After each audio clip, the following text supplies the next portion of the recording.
Take the journey into the unknown with SNX Radio as we delve into the enigmatic world of UFO sightings and extraterrestrial abductions. Join us for conversations with leading experts and individuals who have encountered these otherworldly beings, uncovering secrets about their experiences, contact stories, and the profound implications for humanity. Listen as we reveal the incredible narratives of those who have undergone alien abductions, shedding light on the psychological and spiritual impacts of these encounters. Explore the depths of consciousness and spirituality as we discuss how these experiences may connect us to something greater beyond our understanding.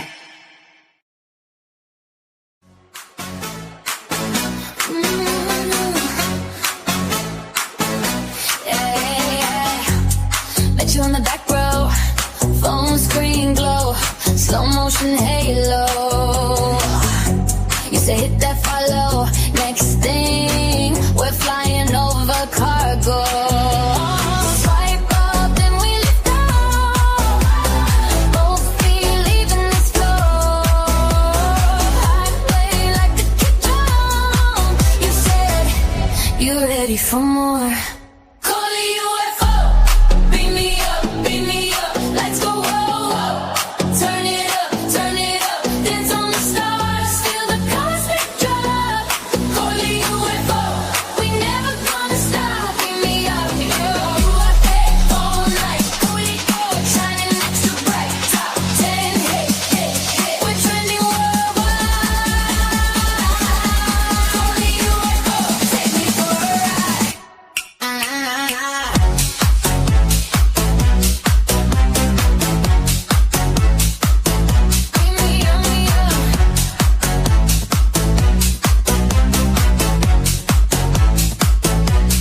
Hands up in the main room, neon dust on my white shoes. You spin me like a typhoon. Lost track, but I'm locked on you. Baseline in my cage, oh yeah.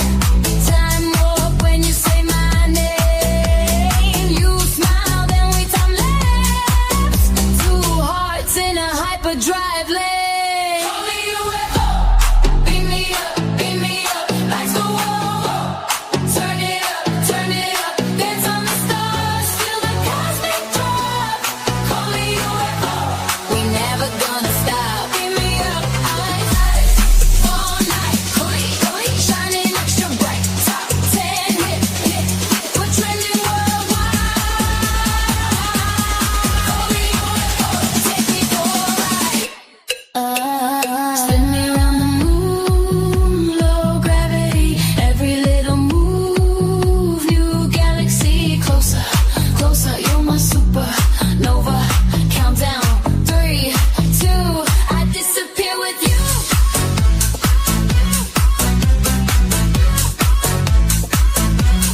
Disappear with you.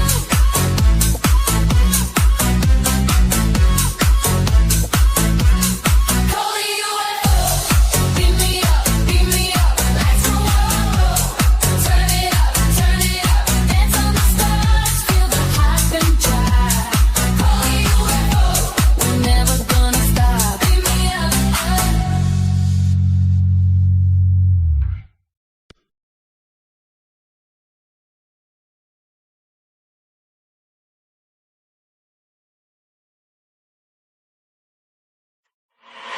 Down, spinning past midnight. Static sparks on the chrome. Name lights up on the backlit glass.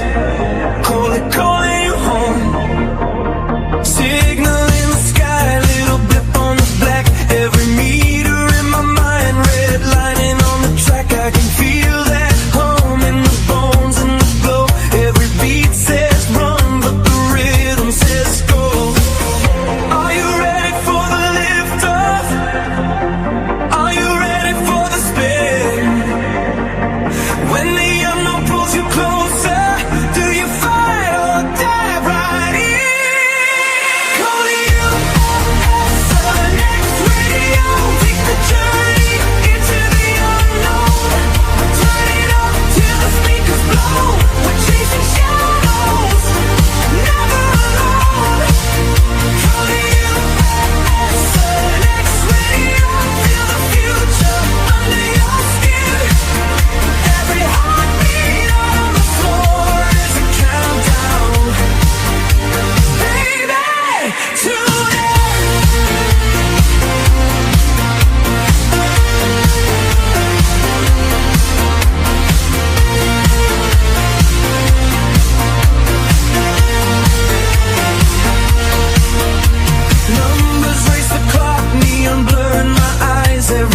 corner that we cut draws a map in the night.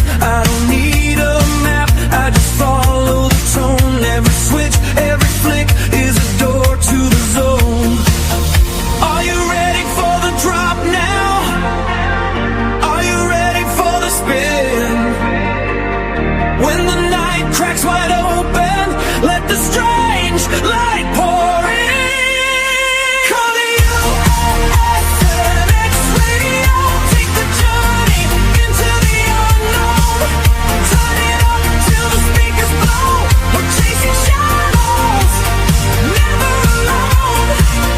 Call the SNX Radio, feel the future under your skin. Every heartbeat on the floor is a countdown. Baby,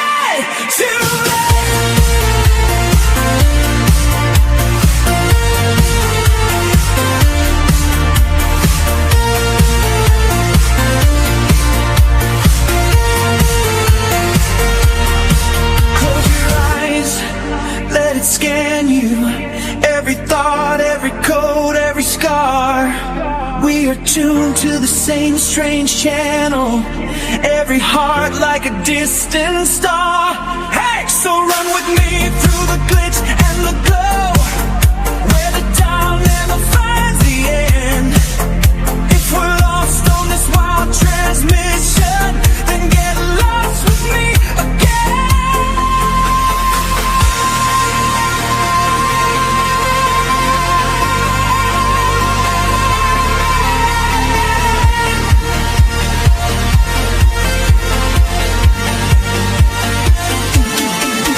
Call the SNX Radio, take the journey into the unknown. Turn it up till the speakers blow. We're chasing shadows, never alone. Call the SNX Radio, feel the future under your skin. Every heartbeat on the floor is a countdown. Baby,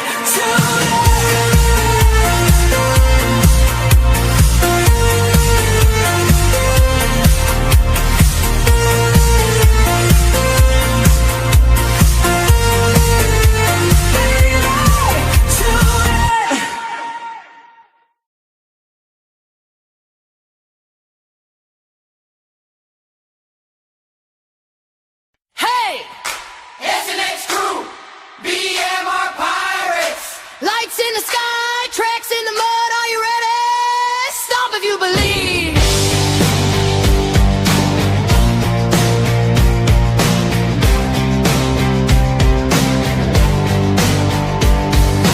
Out in the pines where the signals break through. Coley on the mic calling out to you. UFOs hover, ETs in the glow. Disclosures knocking, time to let it show. SNX waves crashing through the dark. High strangeness rising, igniting the spark. Hear that whoop, feel it shake. Bigfoot's close, no time to fake. Stomp your feet, clap your hands. Squatching saucers across the lands. Coley and that fool, BMR in the fight. Chasing shadows through the night. From Michigan Trail to the cosmic stream, we're breaking open the hidden dream. Stomp, clap, believe it loud. High strangeness rising from the crowd.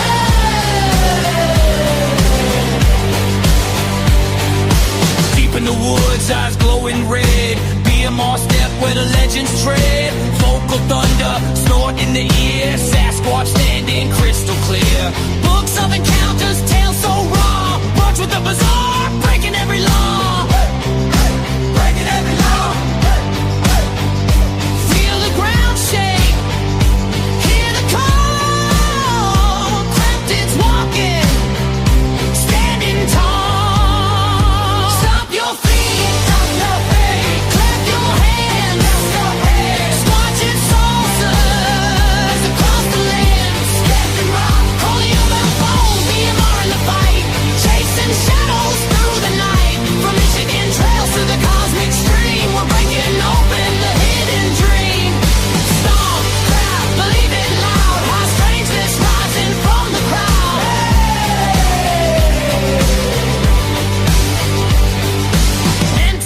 dimensional, interdimensional, they cross the veil, no conventional. Bigfoot Michigan Rob, Coley on the air, together we're tearing on the stair. Take the journey, never back down, truth's coming, shake the town. Stomp your feet, stomp, clap your hands, Squatch and saucers, take your stand, Coleyufo, BMR unite, God's strangeness burning bright. Stomp, clap, shout it out, disclosures here, no doubt. Stomp, clap, shout it out, disclosures here, no doubt.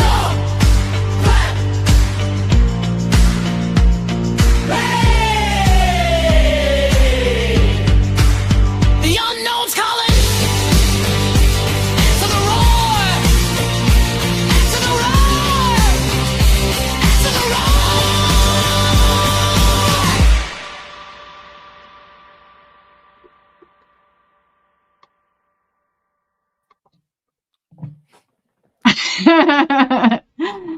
What'd you think was going to happen? Nothing. What's happening?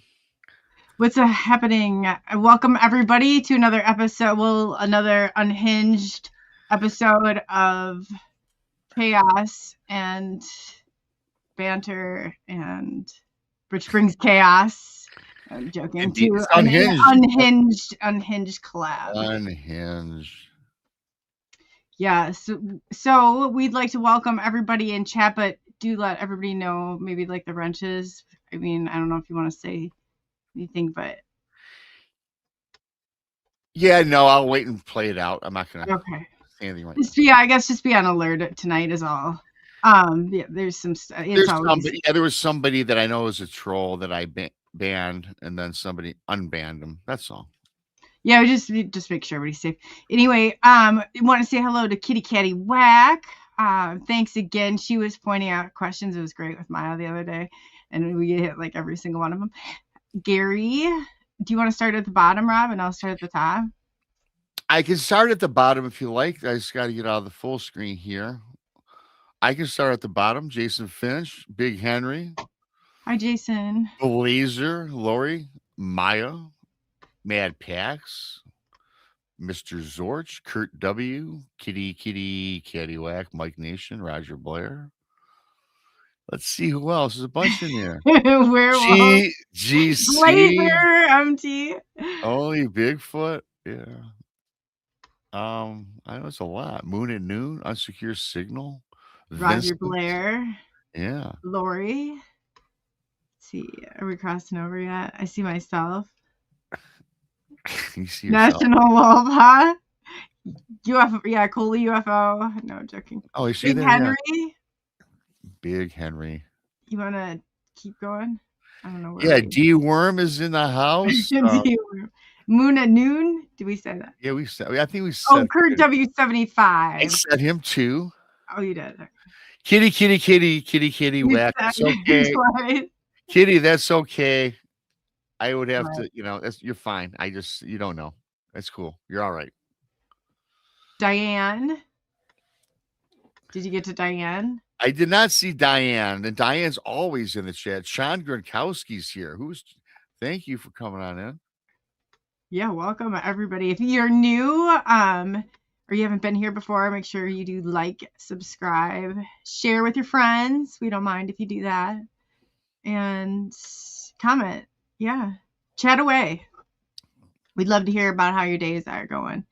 So we got Gary Carpenter. And so, Rob, do you have any more? Otherwise, I don't see anybody else right now at this point. I do not. Rob missed you. It's his fault. Yeah, my apologies to everybody. He'll tell you he can't stay. Hey, there's Roger. Roger's in the house. Hey, Roger. You got Mike Nation, right? Vincent. Yeah, I got Mike Nation. Okay. We got Kitty Whack.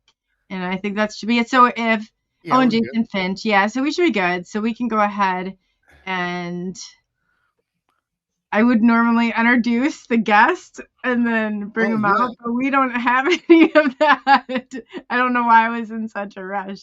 There's nobody There's nobody back there to bring out.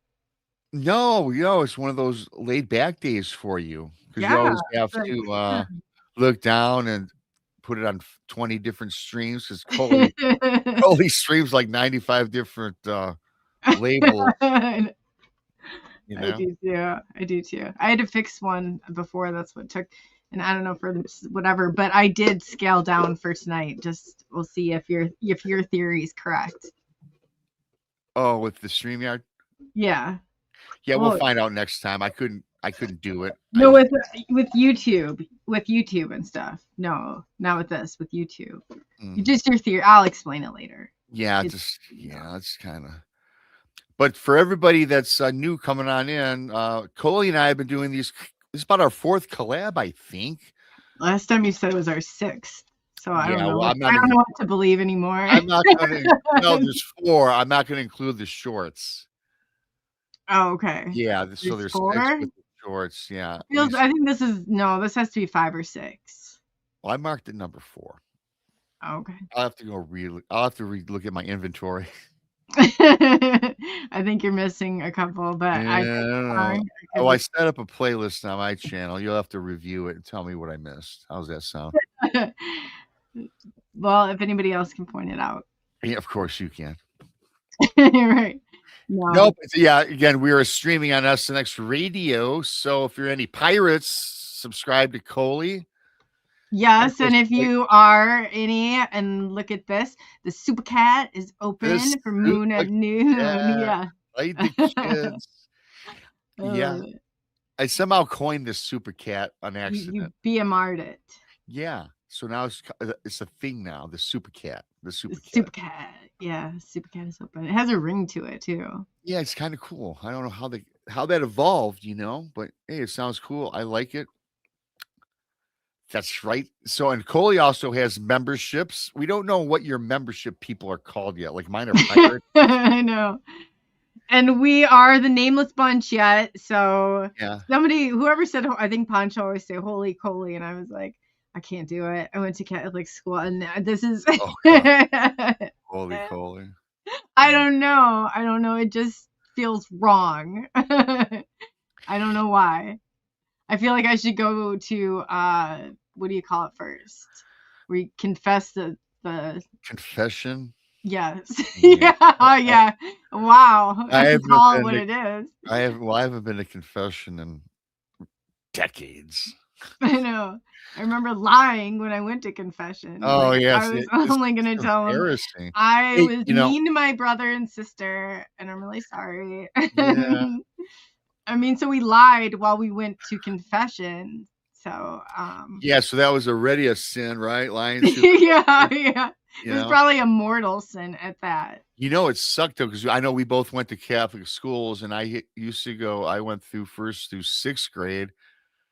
Then I switched schools in 7th grade, because technically when you go to Catholic schools, 1 through 7. Mine was through 8th. Oh, wow. Was it? Wow. Mm-hmm. I went 1 through 6. And yeah, I had enough of that.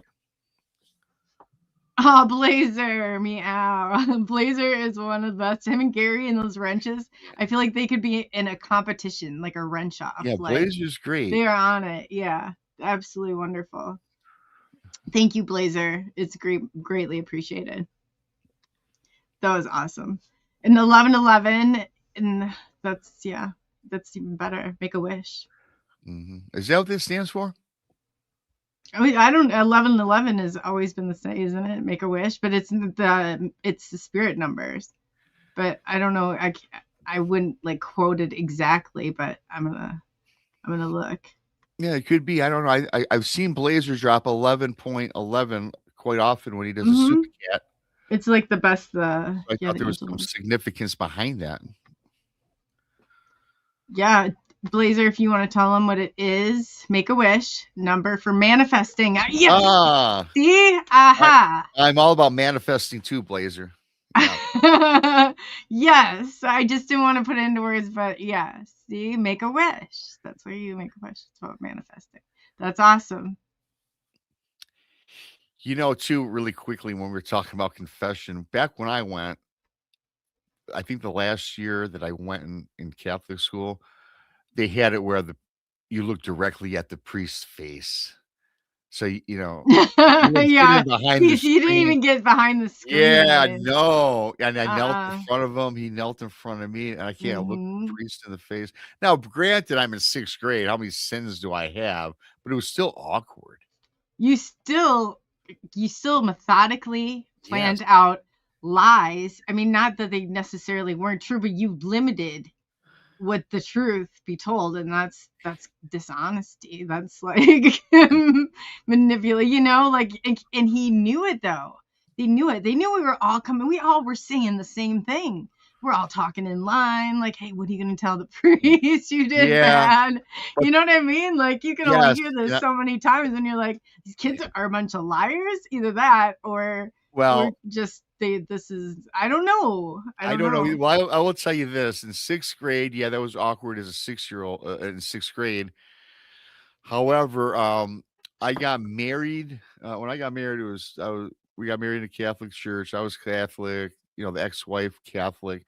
So you had to do, we followed, her parents were so strict, right?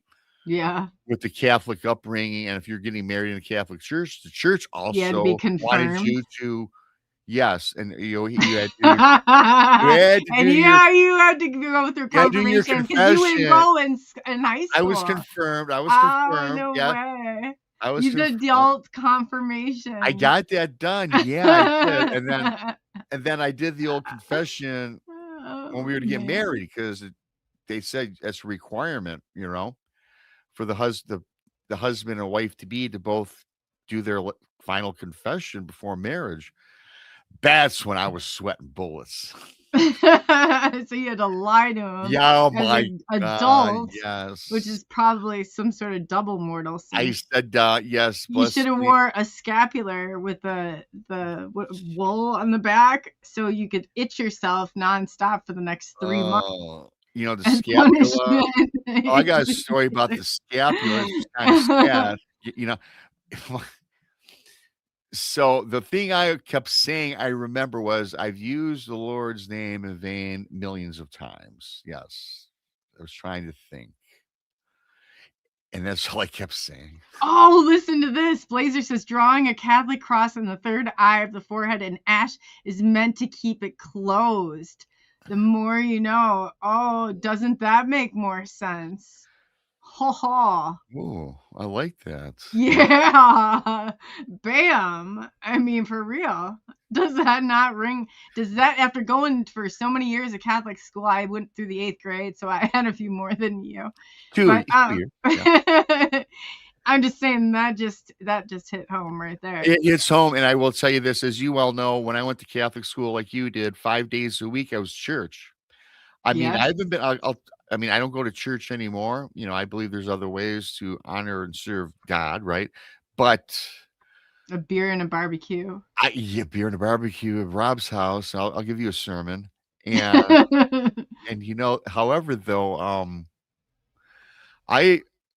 for not going back in many years, I could still tell you word for word everything that happens and everything that's said, because it was ingrained in my brain. Yeah. 5 days a week, six times a year. And then my mom would take us to church on Sunday. I'm like, Mom, really? Come on. There was, in my city, there's an Irish Catholic church and a German Catholic church. They're two separate. They kept, that's how separate, the churches were, even the Catholic churches, which is weird. Yeah, it is kind of weird. And it was only my parents, when they went to Catholic school, it was like that then. So it's not that long ago.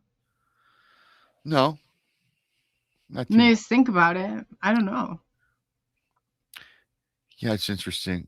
I'm sweating right now just talking about it. About what? The confession? About confirmation? In general. No, confirmation was kind of cool, because we always had a cool party. Graduating from, I had a good about lying party. to get Yeah. married? Yeah. Bold-facedly? Yeah, to a priest whatever in his face? sins I committed up to the age of 26 did not get repeated to the priest. I'll just say that. This is the good place for sure. Yeah, it is. So, what do you want to get into tonight? I Do you have don't a know. story for us? I have some things. This is unhinged. I was Yeah. listening in earlier Oh, to your show. An interesting topic came up about the telepathy thing and mind speak thing, but it was with UFOs, aliens, and stuff.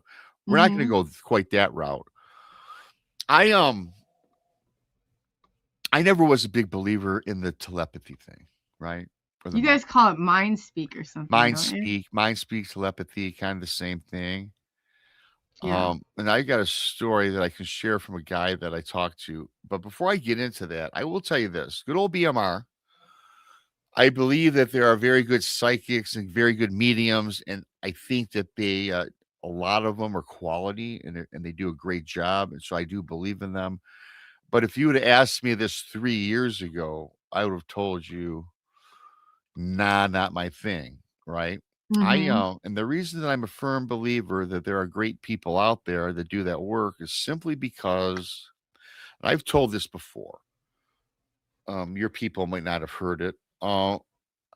They've heard. I grew up seeing spirits.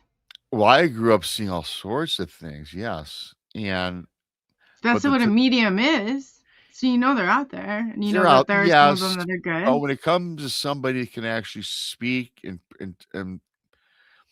I guess it's That's a what I little. do when I go through haunted areas. It's like I get names. I go back and like that's a medium.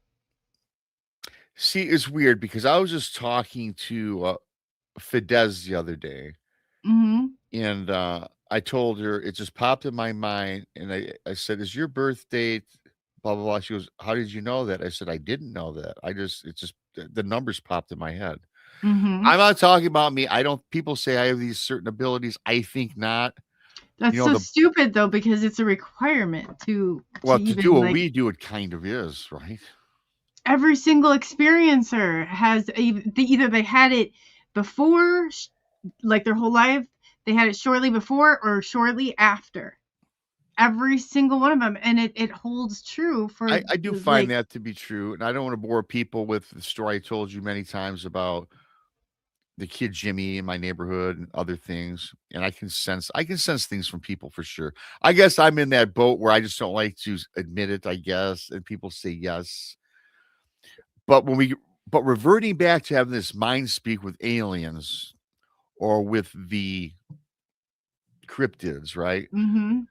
I was like on the Or fence the with that. paranormal. The paranormal, right? Mm-hmm. Most people know my Bigfoot encounter that I've told ad nauseum 1,000 times. Not telling that today, but the one thing. Do you want me to read it?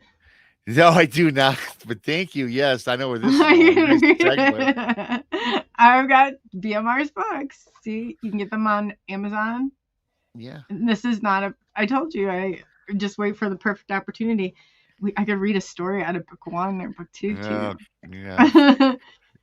Yeah. It wouldn't sound as good, but okay. No, you're great.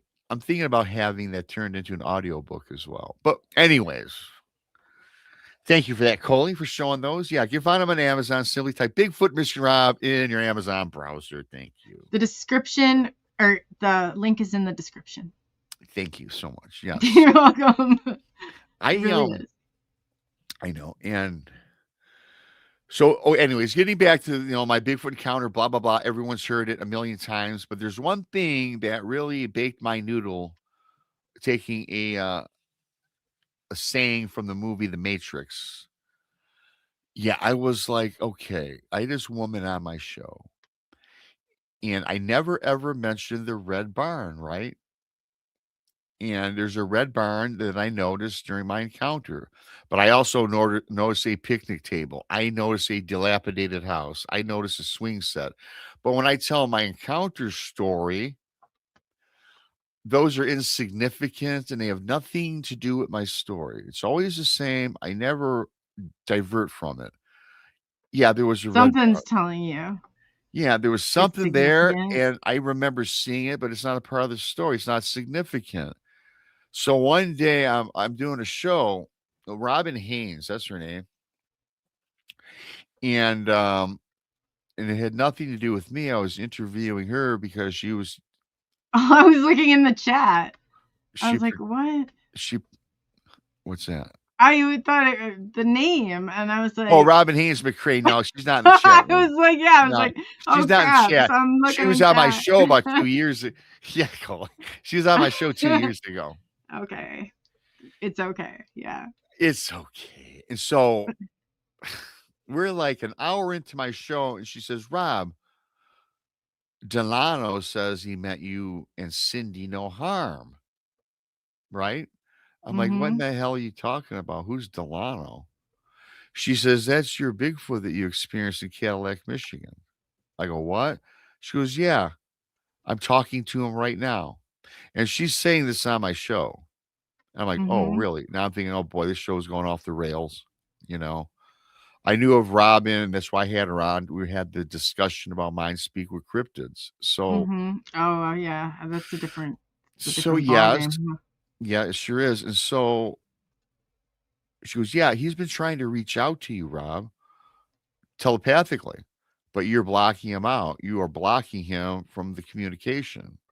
I'm like, really? How would I know this? She goes, you just have your guards up. I'm like, okay. So she goes on to tell me, yes, Delano meant to tell you he was not the reason that Cindy passed away and he wasn't there to harm us. But that during the interview, I'm thinking to myself, man, she probably heard my story and maybe she's just, making this up, right?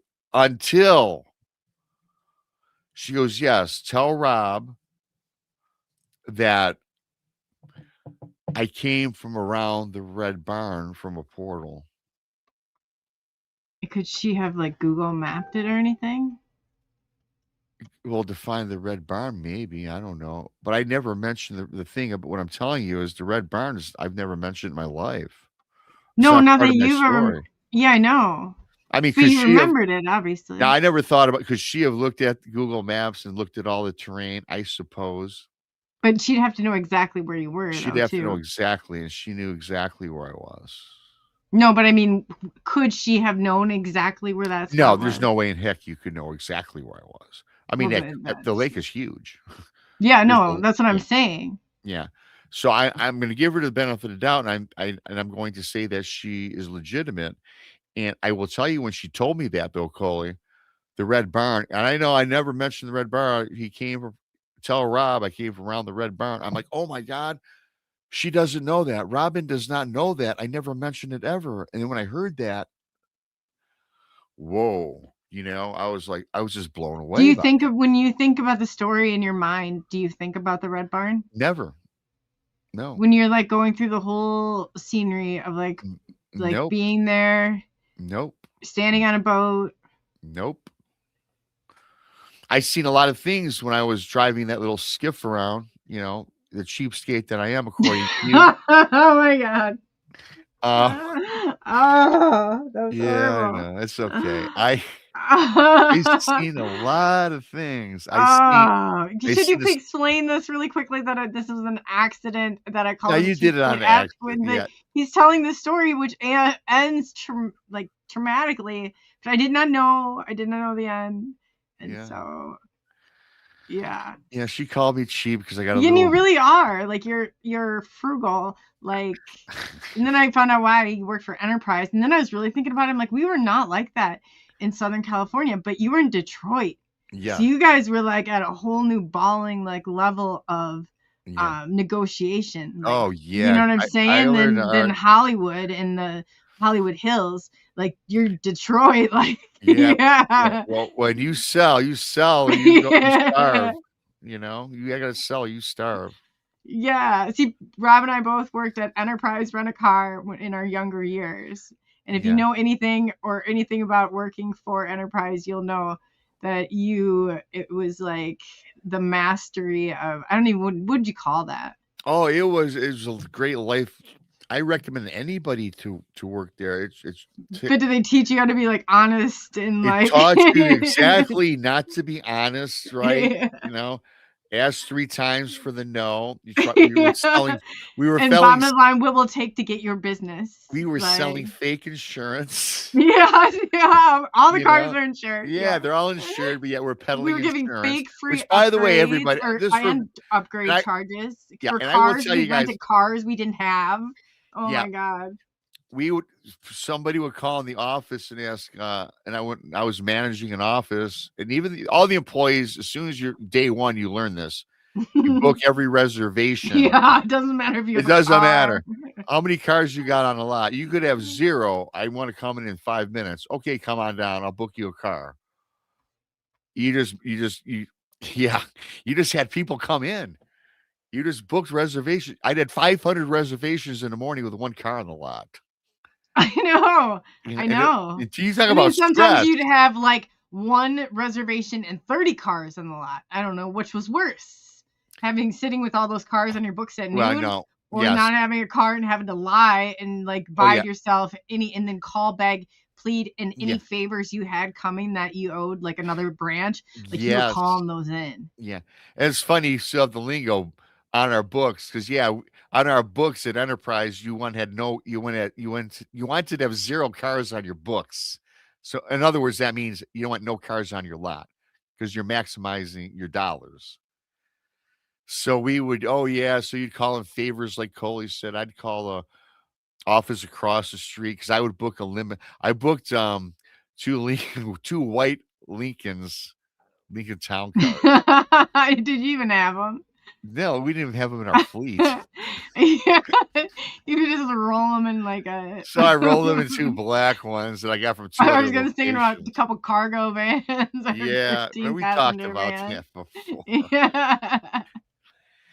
So anyway, bottom line, man. Enterprise Rent-A-Car, it taught you business, cutthroat business, which, you could view it one way or the other. But I'm going to give everybody some advice here. For all you people out there listening, whenever you go to rent a car, doesn't matter what agency you go to, say no. They're going to try to sell you the insurance. You do not need it. Remember the 3-time walk away too. They're going to try and let you walk away 3 different times if you go to Enterprise. Yes, they will pull you in. You have your own insurance on your car, which will cover it. However, all their cars are insured as well. So don't pay that $30 a day because they scare you.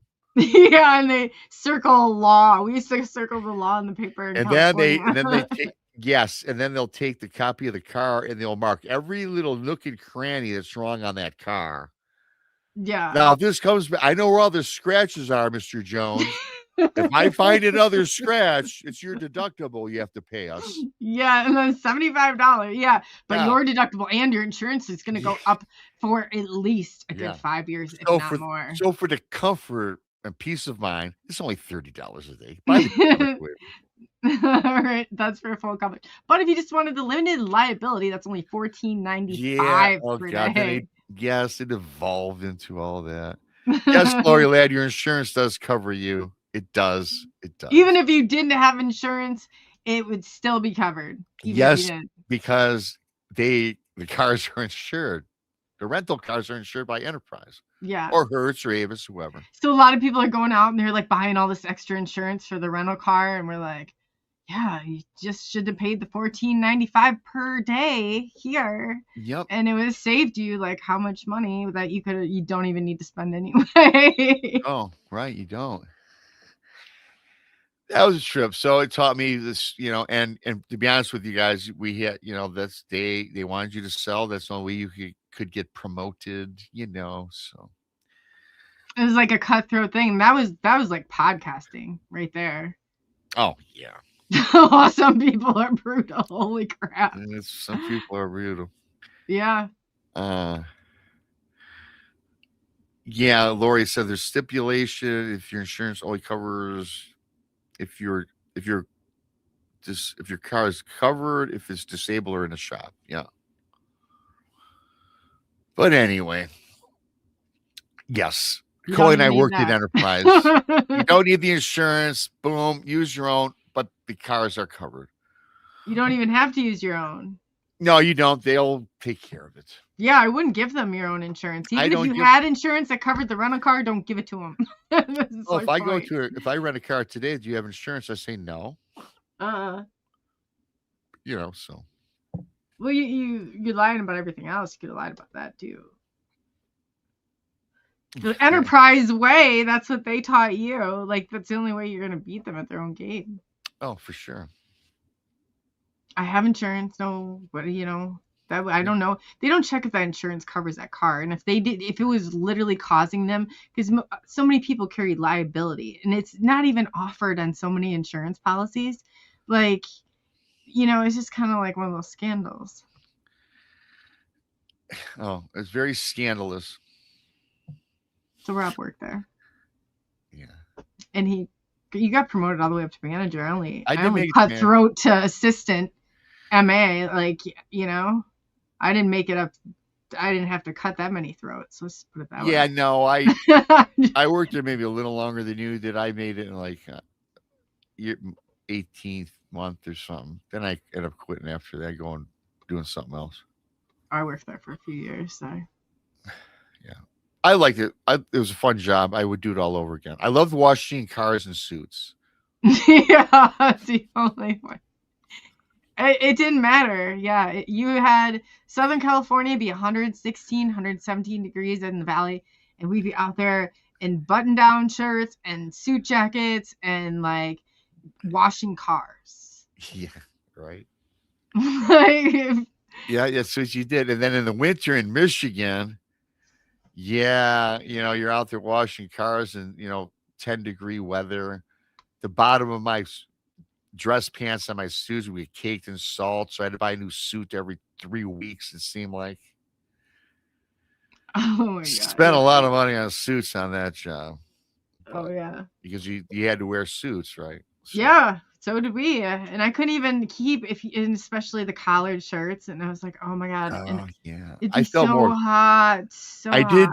I would feel bad. I did feel bad for the girls though, because you guys dresses, you guys all look pretty, and you're washing cars, and you're on your knees in the back of the car with the vacuum. So were the guys. I remember a guy wore a flower. The guys were too, like that's how he had like the whole 3-piece suit thing on. That was his gig with Enterprise, and I was like, "What's he doing?" I didn't go that far, but that's how I don't know. That's how far though people went at the company. Oh yeah, no, and you sweated, you guys. I would bring like 3 dress shirts to work because they all would sweat through. It got so bad that my suits would get stained from sweat. That's why you had to wear the suit coat. Probably, yeah, so it was bad. It was bad.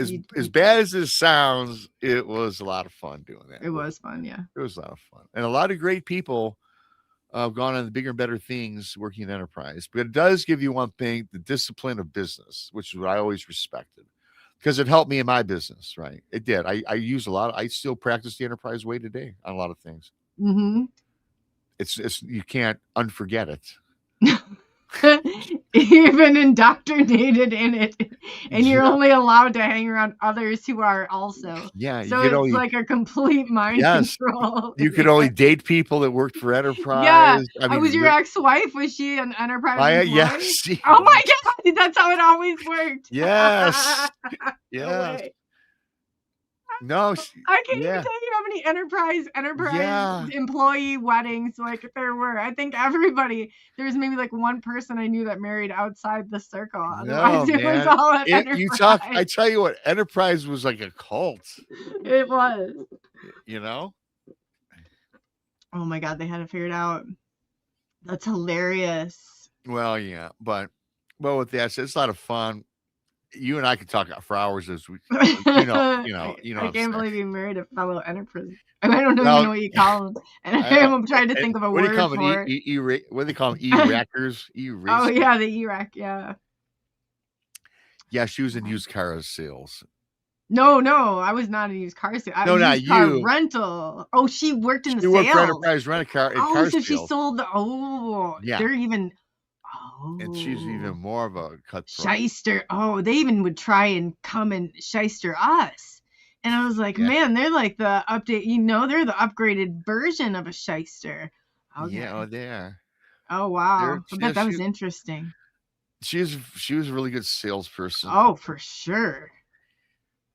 So, because when we got married, we both ended up both still worked at Enterprise, and then we both got 2 different jobs. I ended up going working in a motor for Ford, and she worked for selling polymers in the plastic industry. So anyway, but yeah. So I think that might be enough of our Enterprise tales for now. I don't know if the people want to hear all that. I love it though. I could talk Enterprise all night long. I know. It was funny because I haven't talked to anyone in years, and this is why we got stuck on it. I haven't talked to anybody in years, and only you take somebody to really work there to understand this whole operation. And then Rob's like, because I talked about it or something on the show, and then he said you worked at Enterprise. I was like, no way. And then I was like, oh my God, that makes so much sense now. I get it. Doesn't it? Yeah. That's why we get it. That's right. The Enterprise people, they always got, if somehow they found the most like large personalities, but nobody fought. Everybody got along, even though you worked under these horrendous sometimes conditions. Everybody got along. We all did everything together. And really quickly, everybody, like what Coley's talking about, Enterprise was high stress, high maintenance. It was, 6 days. You worked every day except Sunday, right? Oh, yeah. And sometimes even on Sunday when you're at the airport. And even Sunday at the airport. And you're renting phantom cars that you don't have. You're looking at a person's face and say, yes, I have a car for you. You're selling insurance they don't need. Yeah. A man is in my office. Rob, I'm here to pick up that Taurus. Is it ready? I'm like, yes, it's ready. And I didn't even have a Taurus. I'm trying to find one. There's not one probably within 100-mile radius. Hell no. But there's one that's 40 miles down that belongs to another state, and you're going to go and get that car. So I call them, and they're bringing the car over. It's going to be about 2-hour wait. Oh boy. Well, better take it. He's just getting an oil change and the tires rotated. We thought we had enough time. They got it down there, and they've got cars backed up, and it's already, like, oh God. Yeah. The lives. I did love that job, though. I can't tell. Stress. The most stress I've ever had was working there, but a good stress. And like you said, that's why all the employees bonded, because we all were in the same boat doing the same thing. We felt each other, right? So. Yeah. So you run, this Enterprise. When we went from a bad joke to Enterprise. Yeah, we did. We got, unhinged and off the rails for a little bit, everybody. Yeah, that's why we call it unhinged. That's exactly why we call it unhinged. Totally get that. Before too many people leave us, what the hell these guys talking about? I'm gonna get into it. I got a cool story. It doesn't involve Enterprise. Yeah, no. We're gonna talk about some creepy stuff. I see Maya's in the house, so don't worry. This first one won't be very traumatic. It's not traumatic. Trauma hour. Maya. Trauma hour for Maya. She's like, I really did enjoy it, but it really did scare me. I had nightmares after watching BMR show. Yeah. So I'm going to go through this, because this kind of reminded me of something, again, you were talking about the aliens. So I talked to this guy last year, and I'm reading his email, because I get a lot of emails from people, and I read their stuff. Some of the stuff's in the book, some of the stuff I do on the show. Some of the people do come on the show, but not too often, because the emails I get, everybody wants to be, in anonymity, right? So I get this email from this guy named Steven. That's what he calls himself, Steven. And he lives in upstate New York. Okay, Coley, and everybody listening. I just really quickly, before we move on, I didn't get to see the comments. There were some funny ones. Okay, Steve Martin, planes, trains, and automobiles when he can't find his rental car. Oh, Carl that's a great said, movie. yep, that happened to me. There's all these people. I didn't think that they were relating to any of this, but they actually, it was hilarious. Star Trek. Oh, God, that's funny. Yeah. So, yeah, no. It is funny. I wasn't reading it in the comments. Hi to everybody. Is this an infomercial? No, that I was over Yes, Richie Hillbilly Bear. Herb. It is a cult. Yeah, it's funny when I had to say something as soon as Carl. I read that. Yeah, that happened. I was in Detroit where Rob worked. Carl Sup, where Rob Oh, worked. is that in Carl Detroit. Sup? Yeah. Hey, He said that everybody. happened to me while I was in Uh, Detroit. Hey, and really quickly, Carl and I did a great show yesterday. You guys got to go watch it. Coley, actually, I was talking to her. I said, "Oh my God, my guest canceled." She goes, "I got someone for you." And Coley, that Carl was so great. I told you, like Carl. Yeah, and Carl, I never met the guy ever, and he was like making all these images of he and I in arms cool. with Bigfoot Rob gear on. It was great. It was a great show. Go You had a check out my flag. I show. thought that was cool. Yeah, we almost got 1,000 views on that show last night already. That was kick ass. Thank you, Carl. He's really Carl's really cool, Yeah, and he's yeah. great. He's a great guy. We're friends. I can call him a friend. Oh, yeah, he's so knowledgeable, and he's like been out there. Like he bonds with Bigfoot in a way I've never seen before. He's a great guy. Great guy. So should I continue on now with the story? You want to continue to read the Enterprise comments? It's up to you. It's your kind of. Just one last one. Enterprise is great until it wasn't for me. The guy refused to do a walkthrough with me and gave me a POS Malibu. And then later a woman tried to make me pay insurance, pay for damage I didn't do. Well, okay. I got to say something. Gosh, we could do this all night. I had a guy come in. He wanted a luxury vehicle, and luxury. Yeah, I used to rent Land Rovers and Jaguars. I had to roll them before in an Ion. Well, listen to this. Yeah, I see what it's saying, right? The guy wanted a Cadillac. Come on down, Mr. Customer. I got one right here on my lot. He left my lot with an Escort.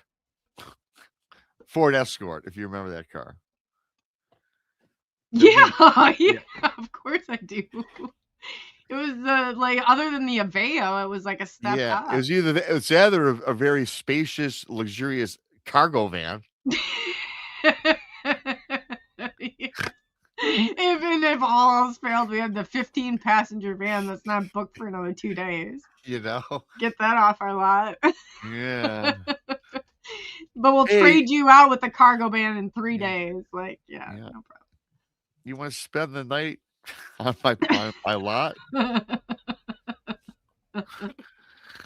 was bad. It was bad. Yeah. So that's all I have. So yeah, no, I'm pretty exhausted. Well, I could talk forever on that. Well, I know. And then this came in from Richie B. He said, "Geez, BMR still won't say we're friends. Maybe it's a stalking thing." Oh my God, man, Richie B. He's from Boston. No, he's not. He's from Pennsylvania. Yeah, he lives in Boston. Oh, are you and Richie friends? Yes, Richie, we are friends. Thank you. I'm going to be on Richie B's show on the 20th of February. And he put together a very good infomercial, yes, which I gave him my stamp of approval. Oh, I didn't get to see it. Yeah, I'll send it to you. Richie's probably got it. So yeah, Richie, all you have to do is say that you didn't mean to. Or what did he tell us when I forgot to send those pictures to him? And I still think I forgot to send them to him. So Wojo, if you're out there, we forward those pictures to Richie B while we're talking about this, please. Thank you. Yeah, what were you saying now? I'm done. Unless you want to move on with No, I'm not that's all I had to. So yeah, I just wanted to make sure that you and Richie were friends. Check. Yes, we're friends. Let's check all the boxes. Yeah. Richie's laughing. Ha ha ha. Hi, Richie. Is he? I'm not really reading the chat too well tonight because of my vision. Oh no, you're blind again. Did you hear the way he went up about all those names? You're like rolling. I was like, oh, this is funny. Like, it's like you didn't just do 5. You did like all 15 of them right in a row. Yeah. I was like, man, Rob, you're really cruising for somebody who can't see too well. Yeah. All right. Yeah. So. Arr. Arr, mateys. Hey, if you're new, BMR Pirates, Super Cat's open for Coley, Super Cat for Super Roberts, Super Cat. Join Coley's coalition. I don't know what to call it just yet. That just popped out of my head. And the Pirates. So Yeah, should we'll we have try to this? have What? a vote on it. No, You know what? you can try and move on. Good luck Yeah, to you. no, it's up. Hey, It's unhinged. we're unhinged tonight. This show is called Unhinged, everybody. So yeah, but it's kind of cool though, because when I do all my shows, especially Saturday night, we don't get into the crux of the show until me and the gals banter back and forth for like 20, 30 minutes anyway. So this is fun. See, Kind of breaks Richie, it how up. much he likes you. He's using banter and See that? I use banter. because Banta. That they say. That's what he says. he knows that you're from Pittsburgh area in Pennsylvania, Yeah. not in New York, and not in. Where did you think before? Richie B's from Boston. From Boston, like he's Ray Donovan now. Oh man. He's got that accent, right? He's from Pennsylvania. Oh. Yeah. But yeah. And they want to know what the super cat is real quickly. The Super Cat is a super chat. Super chat. You can donate if you care to the channel. Super chat. And it morphed into Super Cat. Yes, that's what that is. Don't ask me how it got morphed into that, but it did. Upstate New York. Yes. This story is about upstate New York story. Blazer, yes. Thank you for putting us on track. I can see that's why Blazer. Yeah. Jeez. Thank you, Blazer. We'll get rolling with this, Coley. Enough. Good job. Because I couldn't Yeah. even remember where we came from. 30 people left the chat room already. I don't know. So here we go. I'm going to go back and restart over. This email I got about a year and a half ago. It's about, it's from a man from upstate New York. Yes, his name is Steven in the email. And he says, Rob, I watch your channel, this, that, and the other. I bought your one book. So I didn't have the second book out at that time. And he goes, here's something that maybe, if you like it, you can incorporate in a book, or you can even tell it on your show. So I start reading this, right, Coley? And it kind of reminded me again, referring back to what we talked about earlier about communications, right? Telepathy. Right. So I'm reading through this, and he says he started out in upstate New York, his kid guy Steven, and he had his friend Luke and his buddy Luke. They grew up together, and they were buddies growing up. And he says throughout their lifetime, first grade, second grade, third grade, they were the best of friends. The parents got along with each other and all these things, and they would play together. So he says, Rob, right around the fourth grade, perhaps, he goes, my friend Luke started kind of to freak me out a little bit. And he goes, it was very odd because I had started to notice that we'd be sitting, because they lived in the forest in upstate New York. They're surrounded by a wood line, and it's where the homes were. So their background was basically the woods. And I forget the name of the forest at this time. So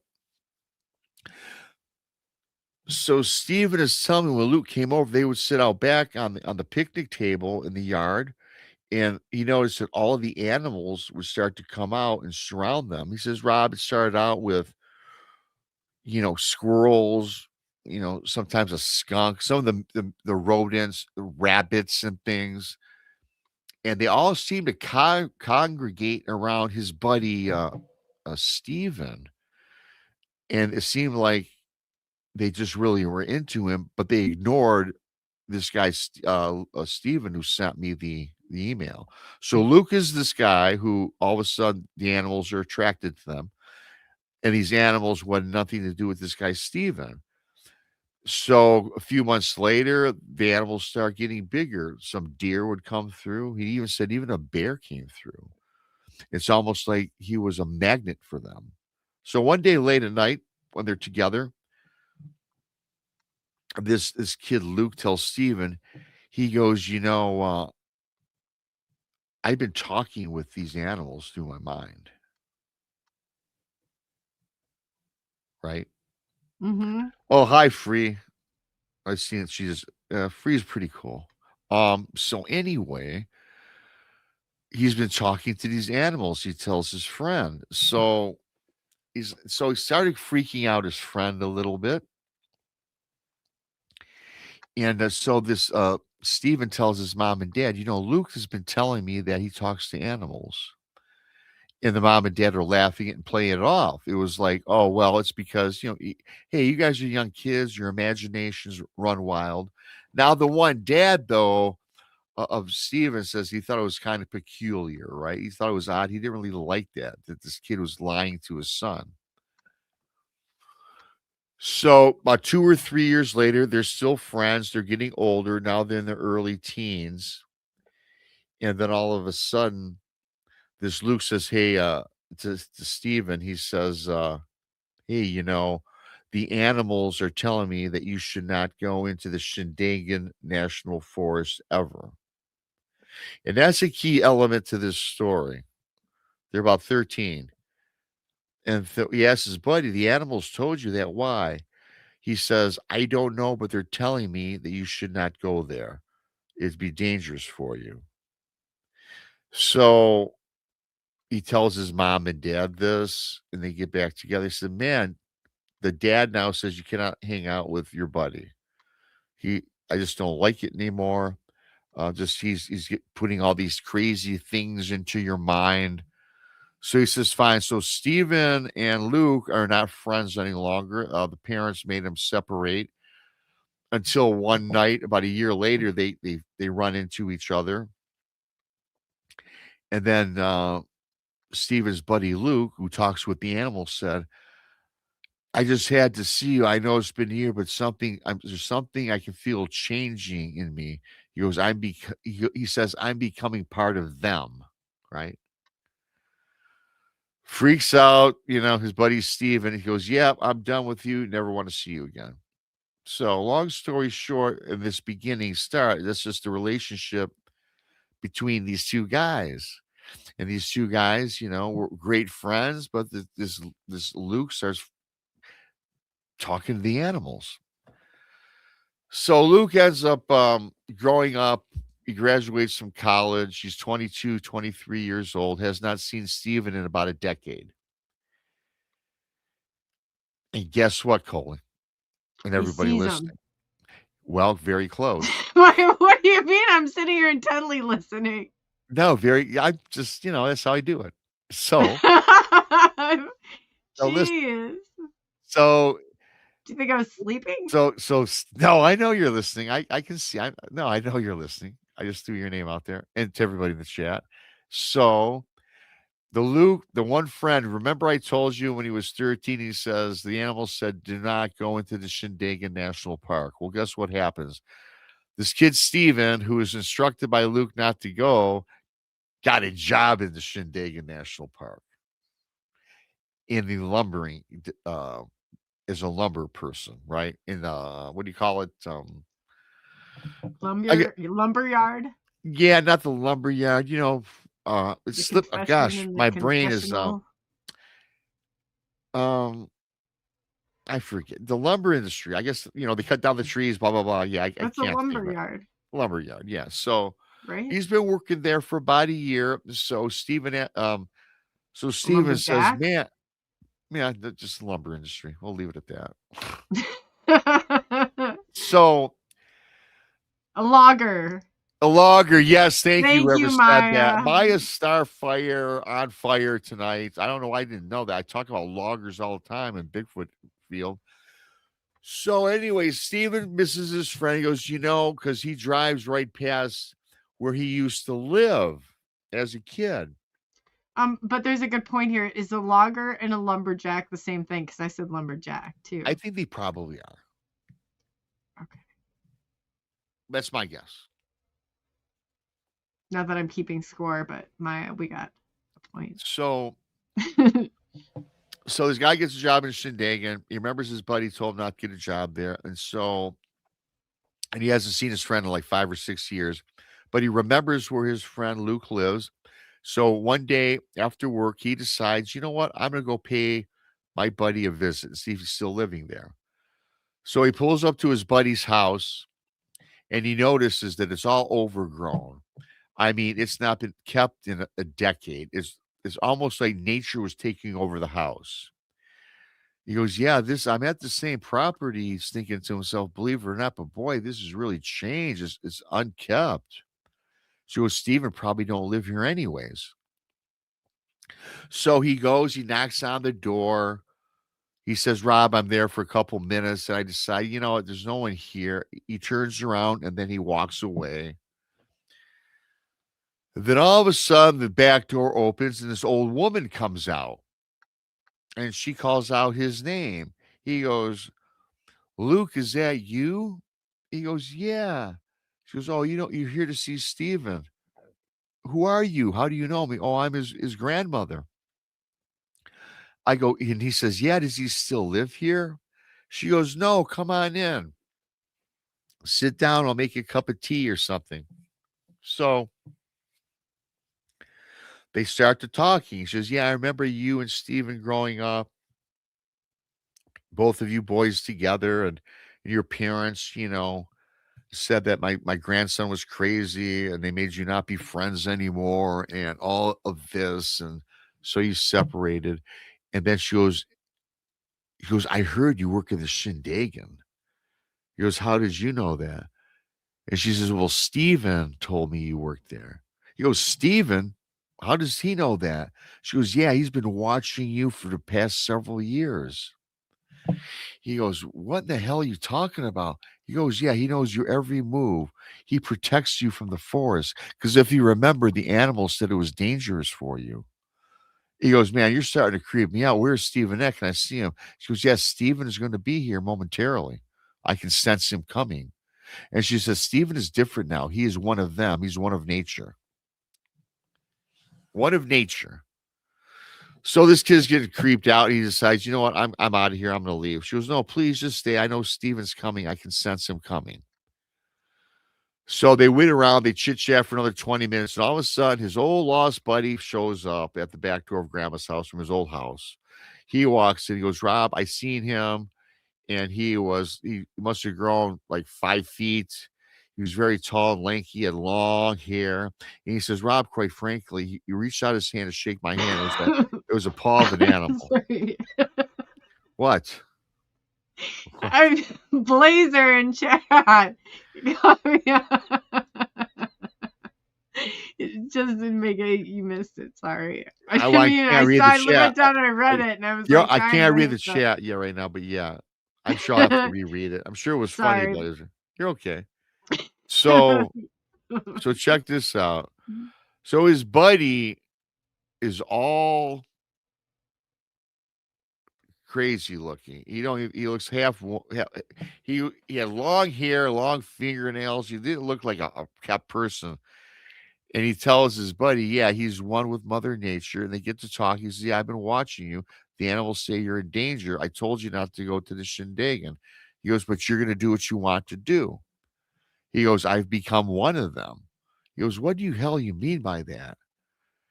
He goes, "I just don't want to get into it, but you'll know that I'm always going to protect you from the dangers of the forest because they don't like you. You're not on the same vibration with the animals." He goes, "What are you talking about? I'm a nice guy." He goes, "I can't get into it right now." So he says, so they're getting ready to leave. Now check this out. He goes, "I'm getting ready to leave, Steven. I will see you. I always will watch you. I don't live here. I live in the woods. And that's it. I don't have a job. I live off the land. Grandma takes care of me when I come in and see her every few months." So he says, "Okay." He very creepily shakes his friend's long, crazy hands. So Steven starts walking toward the tree line. Then all of a sudden he says, "Rob, I shit you not." He gets on all fours and he starts running like a wolf. He says that in the distance, he's seen him running on 2 feet. And what he was looking at was not a man anymore. It was a werewolf. And at the end of this, he starts howling from the tree line. He goes, "Rob, I swear to God, my buddy was a shapeshifter. And he always knew he was one, even when we were kids. So he says to me, "What do you think about that email?" I'm like, "Dude, your buddy was probably a shapeshifter, but that's quite the crazy story." And he says, "Yeah, but he always seems I can always feel his presence every night." So that was a creepy ass story this kid sent me. So how true is it? I don't know. But my point is this: I think everybody has these communications, and I do believe shape shifters do exist. I do So yeah, too. I used you to be know, a big part of the Hello movement. it's in a Humanoid what now? about part of the Hello movement, where I spent years learning how to decipher so Richard Van Steenberg came up with this. It's called Hello, which means humanoid extraterrestrials live among us. So Okay. that's the acronym, but it was an acronym, and then we started cracking like Navy brevity coding, and then we're figuring out like the right terminology, or yeah, it was crazy. Like the TNC, which is the terms and concepts of it. So it's like you could see how like Operation Mockingbird, which put CIA agents in all of your news media outlets. That's why everybody repeats the same thing, regurgitates it. So it was actually deciphering like how news articles are just simple like hand gestures was communicating certain things to different cells. So that's how they can get by with it, because you learn how to decipher all that. So then you would see it. I can still do like, you read like newspaper articles, but it's been a while since I got out of cryptology and steganography stuff. But Yeah. that's what I meant. So I believe in them. Like it became, at first I didn't. Hmm. I thought, man, I'm going to prove this wrong, because I don't think this is like too far out there even for me. Like that's the point I was at. I mean, it was shortly after the experience. I'm beginning the awakening, real awakening process to all that everything's a lie. Like at that point, like a quarter of it was a lie. Now it's like, yeah, I don't even know if 9/10 of it's even true. That might even be like, but you know what I'm saying? So I started in every part of it that I went through, and I would spend week after week learning it. It's like learning another language. And we worked in teams of 3, and we'd go out and every time I did it, I was like, I couldn't prove it wrong. So I without a shadow of a doubt, I know they're here. I think they're all here. I think they all walk amongst. All these things walk amongst us. I think that's even Live among us. That's what the terminology we used. live amongst them. Live. Yeah. Humanoid extraterrestrials live among us. So it was Lau, Lau. I think they do too. I think that I think the aliens walk or live amongst us. I think we see them every day, right? Walking among us would make it seem like they come and they go. Living among us, they're part of our community. And when you start to think about this, so then it got so crazy. Just hear me out on this. I was like, okay, so if they're in control, and I remember Robert Dean saying they walk up and down the halls of the Pentagon, and I'm like, okay, how many of them would it take to monitor all of us? Like, I bet you in proximities, I bet the grid is all mapped out for, I don't know. When you see how crazy it gets at some parts of this, you have to wonder what they need to put in place. And I think what's starting to really grid us out is going to be AI. And I think it's put there for good reason. Like, how many would they need? How many? Like, I mean, how many of them would there need to be? And what would they need? What would we need to have in society that would, like, because some of the drugs that they're feeding people, I'm sure have like these weird effects. What would it take for them to live among us? Like, what would they have to like feed us and give to us to like pull this one off? I always like to go back, like, I don't know. It makes you wonder when you get into stuff. Yeah, it really makes you wonder. It makes me wonder what they would feed off of, right? I think that's yes. Oh yeah.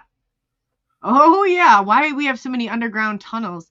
And they say those are from the mobsters. Well, I worked in an area where alleged Al Capone, and it went right under the Mississippi River from one side of Dubuque to the other side of East Dubuque. And he stayed, and those tunnels connected, but those tunnels were there long before. And if there was a tunnel system like that under this little small tiny town of like there was hardly anybody that lived there, then they're everywhere, not without a shadow of a doubt. Yes, those tunnels were way there well before the gangster era. Now, I do know that some gangsters during that era made their own tunnels. Obviously, they did do that. Yeah, they would use them. But if you look in, where's it, Kentucky? The entire state is filtered with tunnels, right? And they have a lot of cryptid activity from these dogman creatures coming up from the tunnels in Kentucky. I think there's a big state park there too, because of an M. That they comprise from, where they come out from. I don't know, but I think you're not talking about down in New Mexico, are you? No, I'm talking like in Kentucky, but New Mexico, the same thing. But I know about New Mexico is totally different. I know what that is.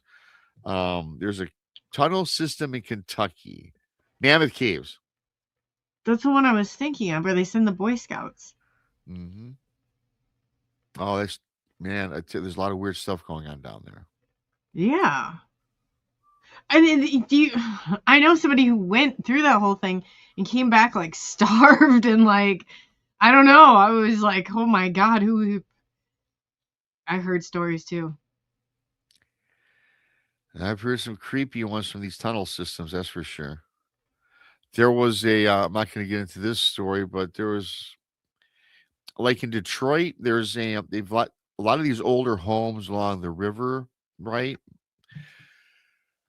Again, they're used for bootlegging, and some of them connected to Canada. And this guy was telling me about these tunnels where they discover them inside their homes, and they never knew they were there. And they would go inside of these homes.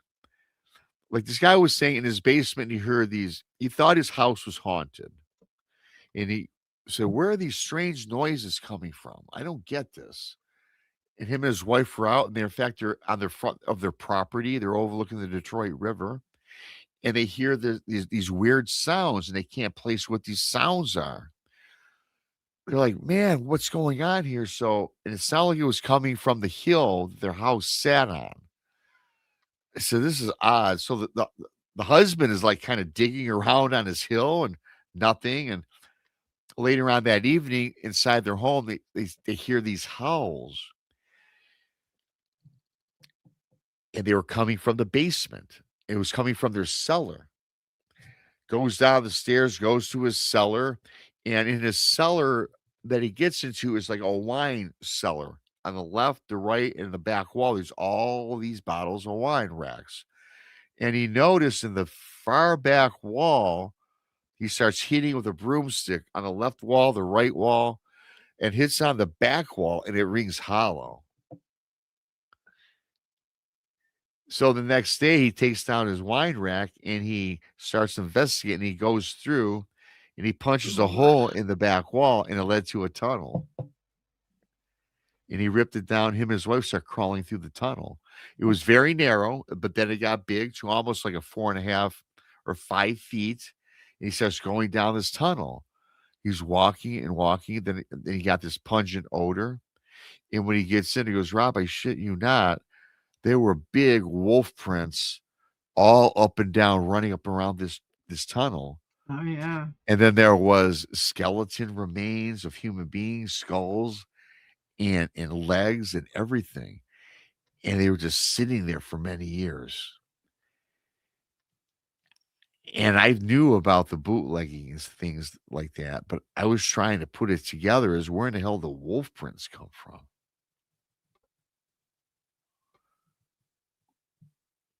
Somebody's ex, they said. It could be the ex. But there's so many things, Coley. No, I know, like, I could cheat and tell you I didn't know the story, but I do know. I'm trying not to spoil it. Because I was the one that said I bet it went underneath water. Because it did go underneath water. Oh, this is a story. It's probably a story I don't want to get it's a long story, too long for this show. It's Dogman Island, where they found this tunnel. I'll give a synopsis of this. So this family they followed this tunnel as far as they could, and before they started losing air and suffocating. And then they looked on this map, and the coordinates or head of their house was to one of the islands on the Detroit River outside of Groseal, Michigan. And long story short here, they had explored the island and went on this island and found the same exact dogman prints, which is called Dogman Island, with this guy. It's a man I talked to, and there were actually these oversized dog-like prints, wolf prints on this island. Now, I've been by that island many times in my life, Coley, as a kid growing up, Yeah. which is hard to get on because I said they probably have it like a maze because I've seen people do this before. and so and the thing about It's like this, you would never think that there was. I remember the cemetery was like this, and they're like, "There's no way in." I said, Yeah. "Yes, there is," because it looks like there's steel bars, but it only goes so far. It was like you just walk to the side of the church. We turn, and we're there. yeah, It's like it's all smoke and mirrors. very much so. And again, in this couple, they started researching this stuff, and they had a friend that was in the DNR and knew about the cryptids, and suggested, hey, this island matches up to the tunnel system. So they go to this, and they found these wolf type evidence on this island, this, that, and the other. And one night they went back to investigate, and they're telling me, Robin, during this story, he says they're on the island. Now I got to tell everybody, to get to the island, though, it's like you can't take a boat on there, or you'll bottom out on the rocks. So what they had to do is they had a 36-foot Sea Ray boat, and they parked it outside of the island, maybe 200 yards away, and they had to go on yet another little skiff, a cheap little boat, Coley, right? I was trying to hold it in. Yeah, I know you're trying to hold it back. They took it to the island. They take it to the island, and they're investigating this God, that island. sounds safe. Yeah, no, not safe at all. And then this guy was telling me, he says, Rob, this place was inhabited. They came across not one but two bipedal wolves walking around on this island. Oh. So I did this a long Ugh. time ago. Do you And, want to explain to people what bipedal is? Or do you want me bipedal, to? yeah, upright canid, or upright, like They walk on Bigfoot, two like legs. us, Yeah. like human beings, walk on two legs instead of your all fours. So this is like a couple of years ago, and this story was fascinating. And you guys, I'm giving you guys the very unabridged version because it's a long, great story. A lot of things happen here. There was supernatural stuff. There was dead carcasses of deer on this island. I mean, and how do deer get on an island? I know they can swim. Two dogmen encounter. They saw two dogmen on there. That's why Enterprise keeps the SUVs. Yeah, nice SUVs. I like that. So I got to tell you this. I'm going to bring this up really quickly. So this is a few years, about 3 years ago. And I had most people know Jessica Jones, and she did the remote view on this island. I gave her the coordinates. She does her thing, right? Oh, my Lord. Her data that she gave me was it kind of lined up to what the person's story was with this. I am a big believer in this when it comes to Dogman. I think there's natural and supernatural. But I also think our government creates these humanoid figures, right? I know for a fact. I can't say for a fact. They are created in the labs, and they're released in our national force. It's part of the 411. Absolutely. It's part of the 411, missing 411. Jessica was telling me that what she got from this was dog-like creatures, but not natural. And she says when she was looking into this was part of a government lab on this island. And they were created there. But she didn't come out and say Dogman exactly because she was not quite clear. But when she was telling me this, I knew from what the guy told me in the story, that had to be it had been spot on. So it was pretty damn accurate. And Wow. to this day, in fact, I'm definitely going back to this. I'm definitely going to this place and check it out. Because I've driven past for it on a sure. boat. How far many away is times. it from you? It's a 40-minute ride in my car, and then I'd have to get a captain to take me over there, or a boat. Why couldn't you just? Because you got to take a boat there. Yeah, you can't, get in a rowboat. I'm surprised you would go that far. You could have a raft with us. Oh yes, matey. I need my BMR pirate ship. No, you need a boat to get out there. And all my buddies that had boats since have sold them. So, and you know me, Coley, I'm not going to break down and buy a boat just for one trip. No. God. There's got to be somebody you know. They're probably, I can conjure up a boat somewhere. That's good. Well, when are you going to take us out there? You should get like a GoPro or take. Yeah, well, no, I'm going to go. When I go, I'm going fully loaded with equipment. I want to get a filming crew actually and explore it. That was my idea. Definitely need a boat. Yeah, I need a boat because you have to sleep on the boat. I'm not sleeping on the island. Too many snakes and spiders. No. And potential dog man. No, I'm not going to see that. No, potential dog man. No. I'd actually want to be out of there by like a certain hour. I don't know if that. I would not want to spend the night there, you guys. Coley, I would not spend the night on there. No. Who could we get? Who is brave enough to go sleep out there the first night? Let us know you made it okay. Yeah. Not me. Oh, Dwarf says snorkel over it. Yeah, I suppose. You Rob, there. Why the heck not? Show you what a woodsy, outdoorsy guy you are. Get out there and snorkel. You were also a lifeguard, so you should be good. Yeah, I do. I was a lifeguard, yeah. I was too. Yeah, so you should be good. I would feel more than comfortable doing that. Oh, I'm comfortable going there. I would spend the night on the island with a group of friends. You don't need a boat. You can snorkel over it. No, you have to get to the island is way in hell out there. We're talking about miles. It's not like right across the street from this house. It's out there. It's in the middle of the Detroit River by Lake Well, the Erie. Mississippi's not that far across. I don't know. So I'm just gauging it across. Like at the area I'm in. You can't swim to the island. You need a boat. Yes. Okay. Freighters go past the island. Freighters. Yeah. Freighters. Barges. Oh, we have barges too. But they go this way, I guess. They don't go that way. Yeah. We get stuck.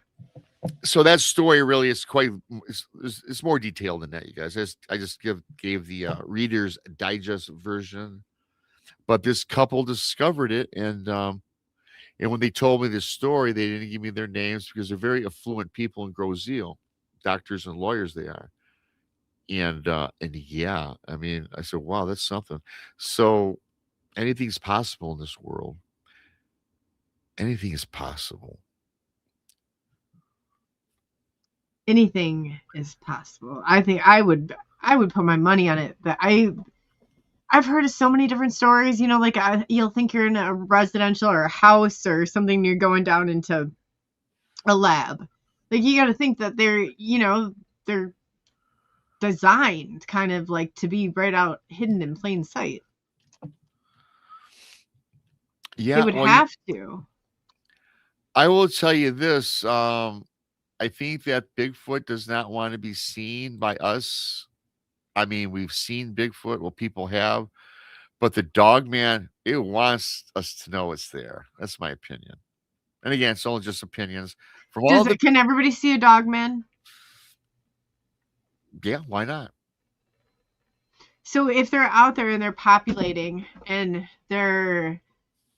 I don't know if the testimony is true or not about being shot at directly, about not being bullets, not, I mean, do we need like vampire sticks or, I mean, what's going to prevent them from. Well, here's the thing. Well, vampire sticks. You know what I mean? Yeah, no, I know exactly what you mean. Mistake Hey, or listen, whatever. I think the dog man is more of a supernatural thing. I think there's probably I think there's a dog man that walks upright with hawk legs with a German Shepherd style head, and I think it's a natural animal. And I don't think they don't harm us. They don't want to scare us, but they exist. The ones that we hear about, like at the LBL, the massacre at the LBL. Oh, jeez.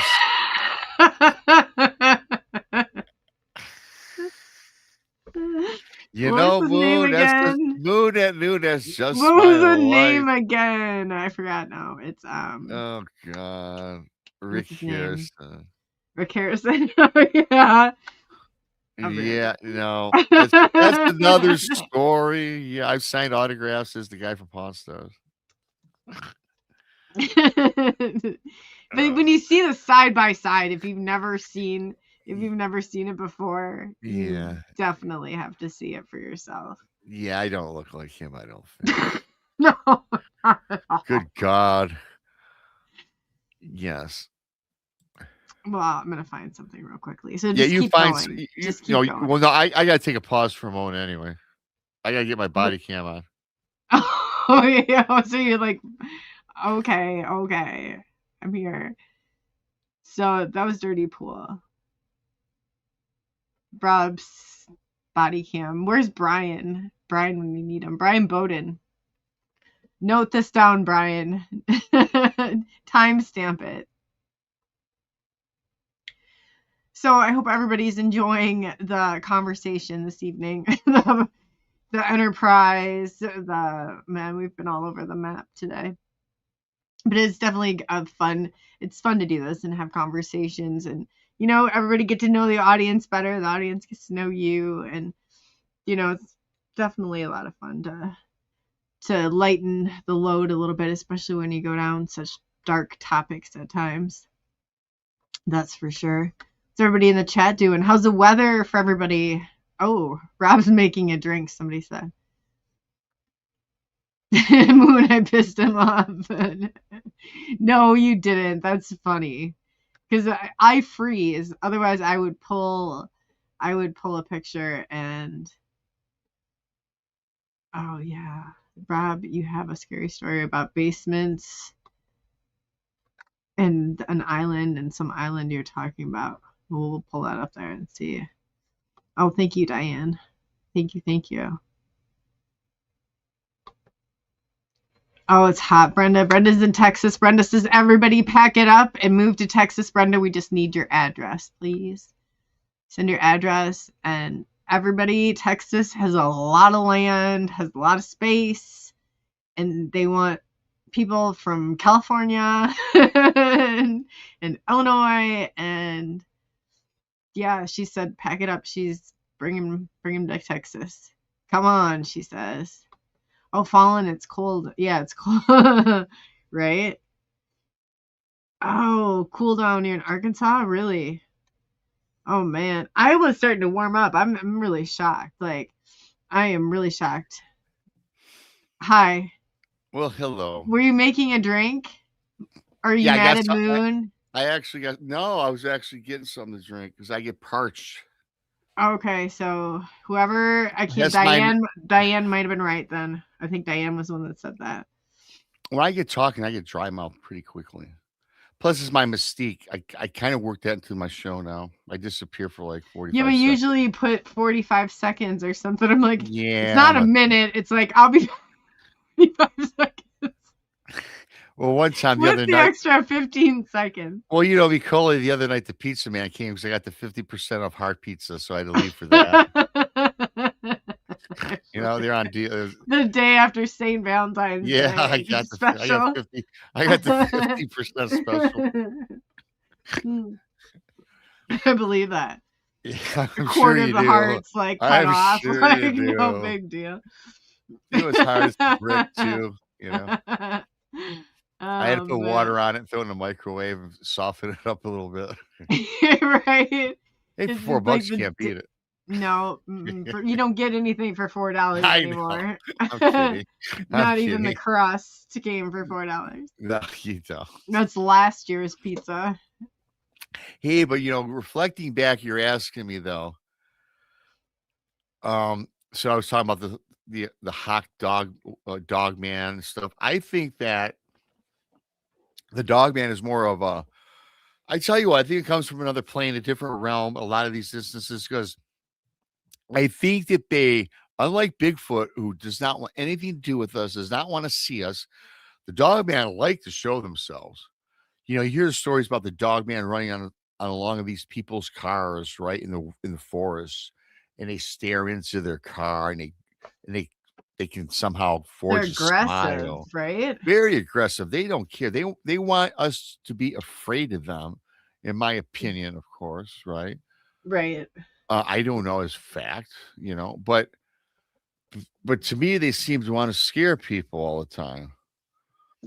As Coley's taking her 45 I'm only getting a second tissue. holiday. Yeah, no, I'll be back in less than Holy 10 cow. seconds. I just needed to reach I have allergies.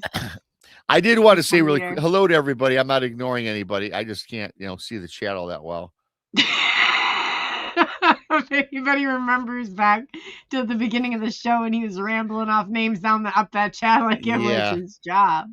It's unhinged. It's unhinged. So anyway, I think they do, because all the things that I come across, and I got something to share with you guys, which is very creepy, because I think that the dog man does walk a different plane, right? And I also think the government, I think there's like 5 or 6 different types, really, but I think they all are put here to scare us. And of course, with the exception of the LBL, where you all heard about the massacre, right? About those people getting killed and mauled, right? No. Can you go? Do you know the story behind that? Because I did hear. I've asked about it. I said in the LBL there has to be something that happened there.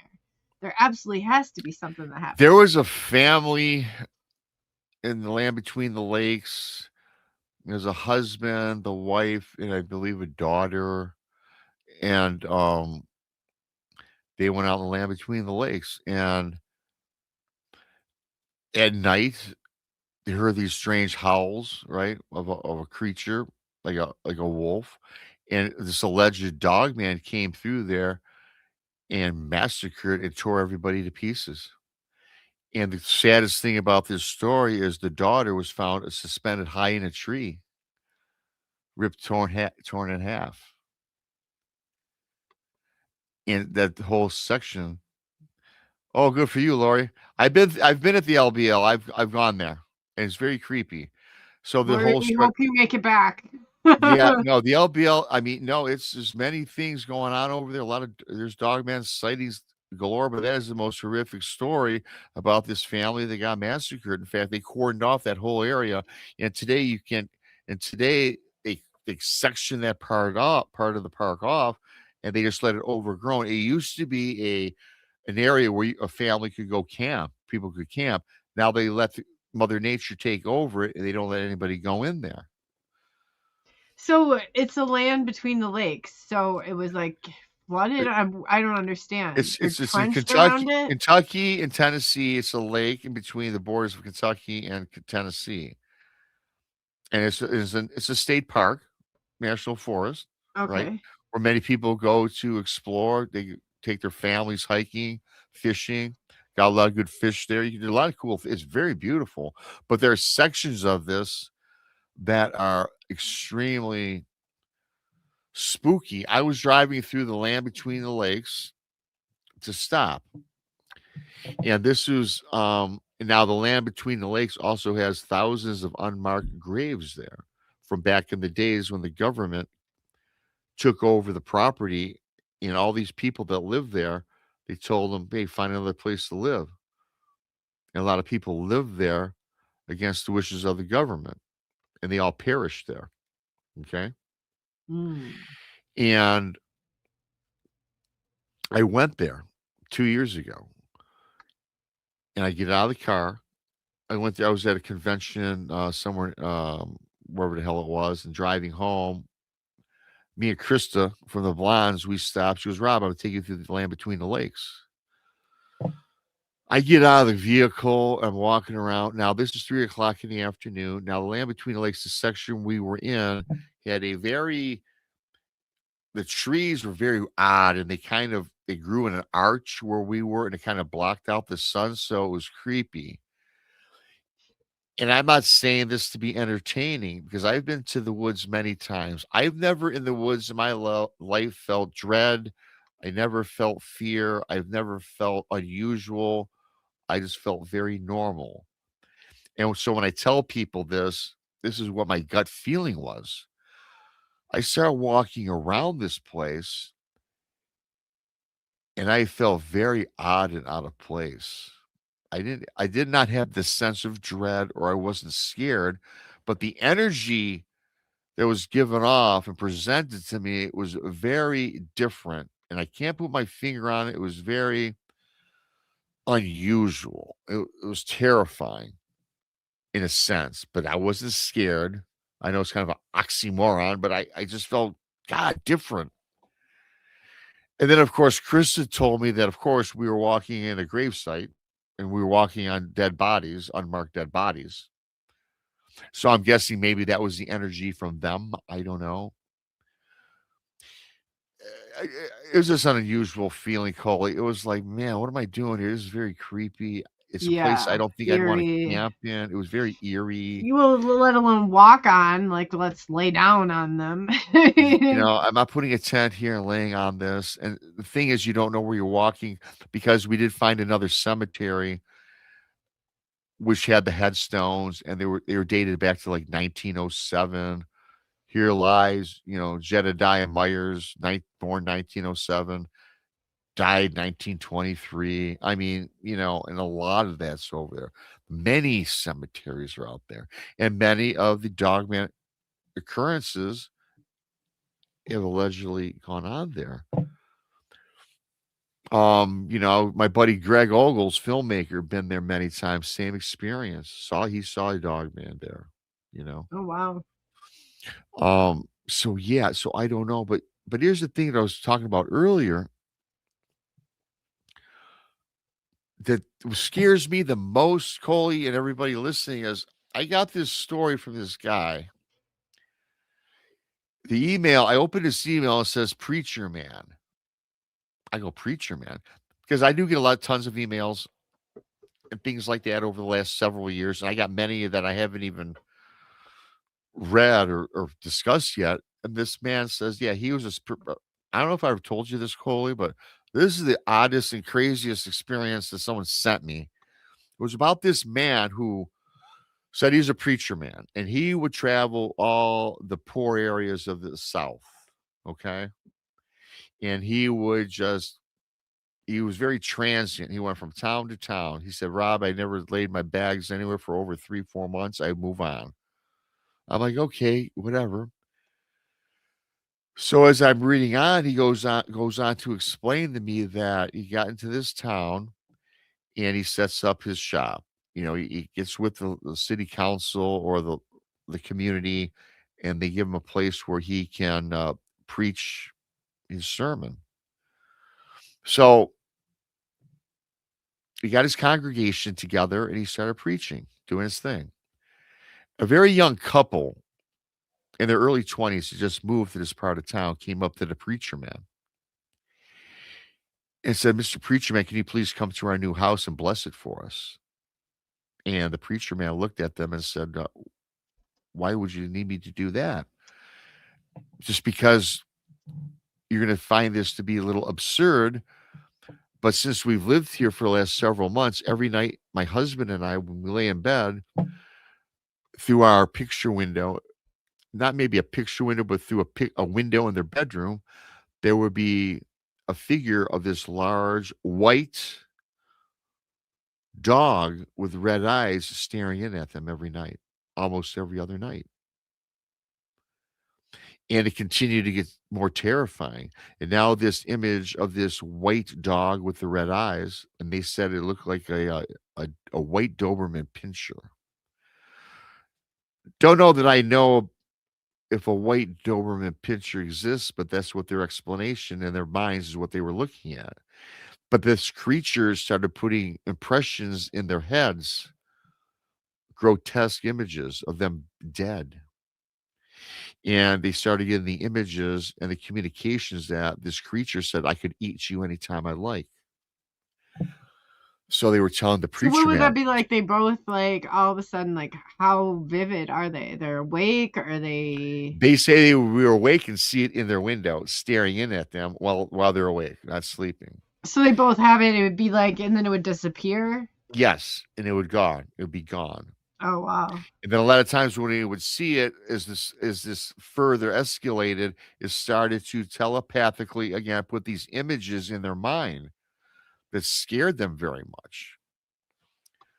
So they were telling the preacher this, and the preacher man, which I don't get this when this guy was telling me this. I said, "Man, you're no preacher."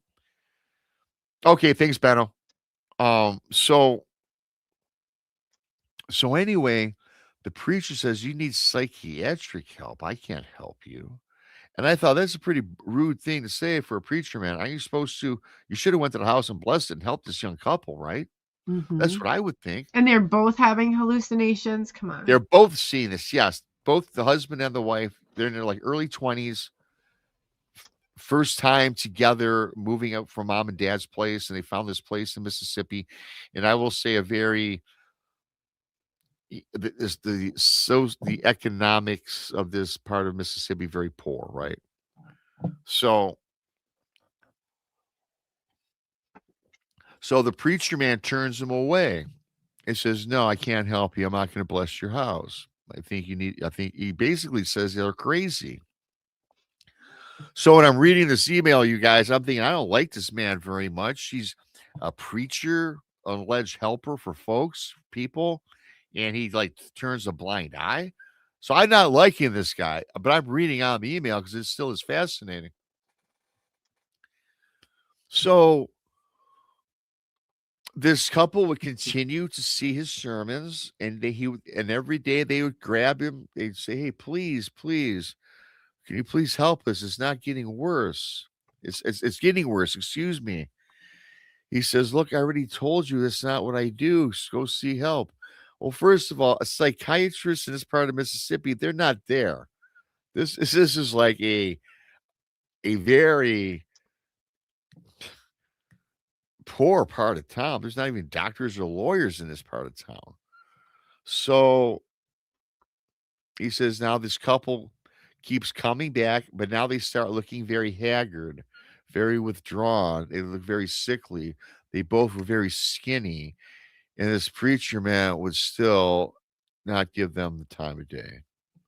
One day at when the preacher man was doing his sermon, there was a bigger congregation outside of his area at the church, I guess, than ever.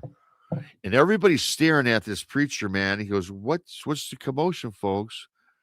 And they say to this guy, "You know that couple that came to help you because they were having some dog-like creature in their window and they were getting all these images in their minds?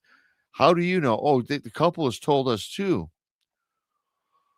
He goes, "Well, thank you for helping them," or not, because the husband ended up taking a shotgun and blowing off his wife's head Oh boy. and then killed himself, unalived himself. So the preacher man says, "Rob," in his email, he drops to his knees begging for forgiveness. "What did I do?" I'm like, dude, it's a little late for that, man. You had every opportunity to help them, right? So this town decides to get together and have a town hall meeting with the preacher man and discuss the issue at hand. And I guess they were going to vote to get him out of the community or something, right? Right. So yeah, so they have this town hall meeting and everybody's together, and the preacher man once again crying. He's on his knees, right? "Lord, please, what have I done?" In front of a big congregation of people. And the preacher man in this email tells me, "Then Rob, I felt his hand on my shoulder, and it was, I guess, the sheriff Mr. Preacher Man, please just get up. Stop your crying. Stop your sobbing. I got to tell you something. I've seen that creature that young family's been talking about myself for years in my window. And then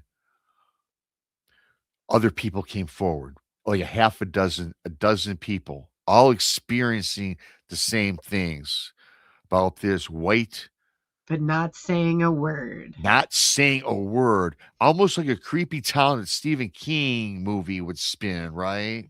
I know of such a place. Yeah, well, I know too, Coley.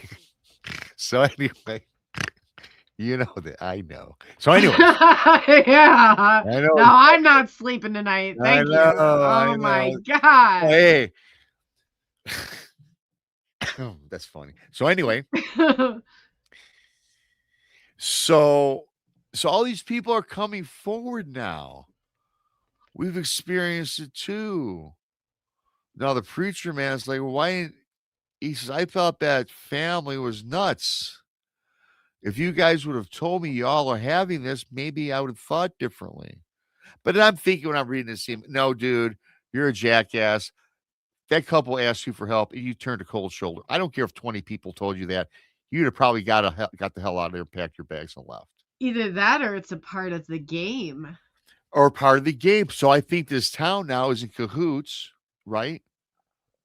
I think that they're a part of. They think better. Yeah, I can see how this Yeah. whole thing happens. Yeah. Yeah. So, but check this out now. Oh God, does it get worse? Yeah. So I know now. This town now knows that this preacher man knows, and I think that they're God. getting scared of this guy for blowing the whistle. So check this out. The next morning, he wakes up after this town hall. He gets up early in the morning. Yeah. And he goes on his porch and he sees his basket. Oh God. The basket's on his front porch. Yeah. And then he looks at it. This is unusual. And then he notices it's covered with a blanket. Oh, He sees the blanket starts moving. great. The Reluctantly. neighbor. It's always the neighbor. It's always the neighbor, Coley. Oh my God. Reluctantly, he reaches down and he slowly pulls back the blanket. Underneath the blanket was a white Doberman Pinscher pup. Oh. The same thing that everybody had been experiencing in that town. He grabbed that little pup in that basket, he tells me, covered him up. He went to the town hall or to the sheriff's office. He said he dropped it off on the front porch and he left, never to return. Kind of ominous.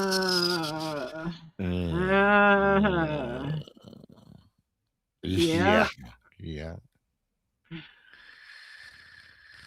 Probably shift changer. Really, probably just a neighbor. That's kind of odd. That's kind of odd. Yeah, especially the dog part. The dog parks. Well, I tell you, I believe that whole story because I've heard many stories like that. Maybe the dog chose the neighbor though, and it was the neighbors, or just chose them. Well, I think that, like we said earlier, I think that this town, and there are many like this. I got many stories of weird towns. I will tell you that. Oh God. Yeah, unfortunately, I do. Sorry, but it seems like this town had a secret that they wanted to keep to themselves, and I think they just wanted to scare this guy off.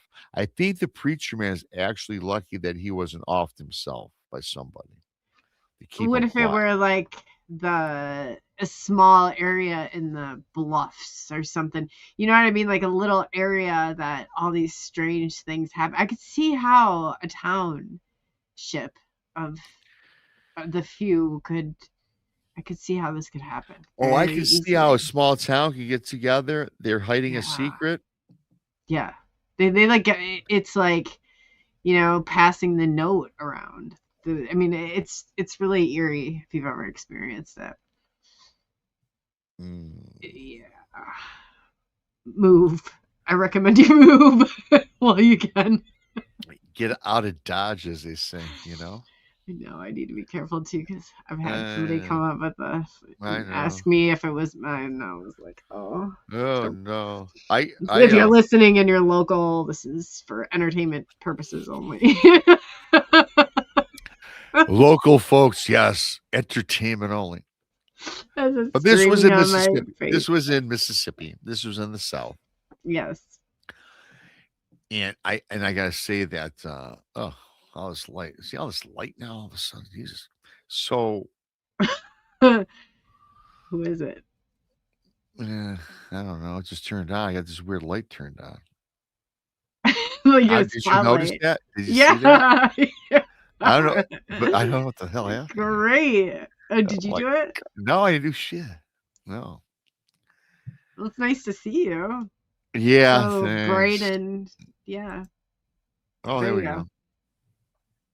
I must have hit something on accident. So, but anyway, I think that the town was in cahoots, this, that, and the other. Reminds me of this. Have you ever seen the Wicksboro incidents? It's about a small town. There's no more UFO. No, I have not. Hi, unknown, by the way.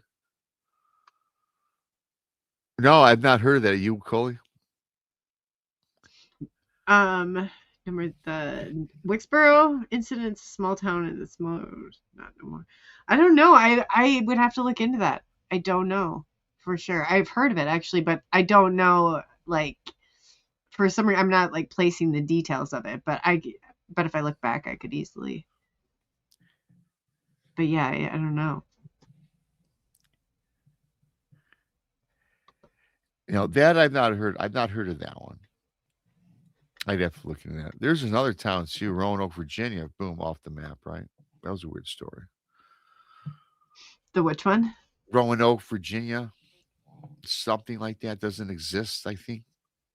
Isn't that eerie? Yeah, when something technically doesn't exist, Yeah. like It kind of fell into the earth. I'm sure they're keeping it down. Oh well, no, that's probably why. I know. Email me that. You got my thing. I know. I'll check. I'll read it.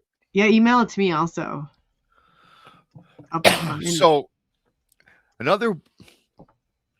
I'm sorry about this, but there's another weird town in North Carolina. Oh God. It's in North Carolina. It's not in the Midwest. It's in North Carolina. That's good. That's good. So there's this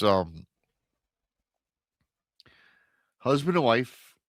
They have a. Laura, like, you're not blocked. It says, "Am I blocked?" No, Laura Ladd, you're not blocked. If you can type, you're not blocked.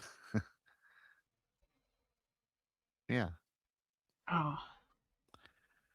Is that what?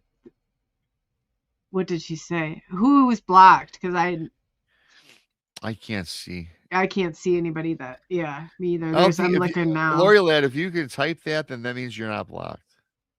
We have two different streams running on SNX and on BMR. Oh, maybe that's that could be if you're in one of my if you're in my chat room.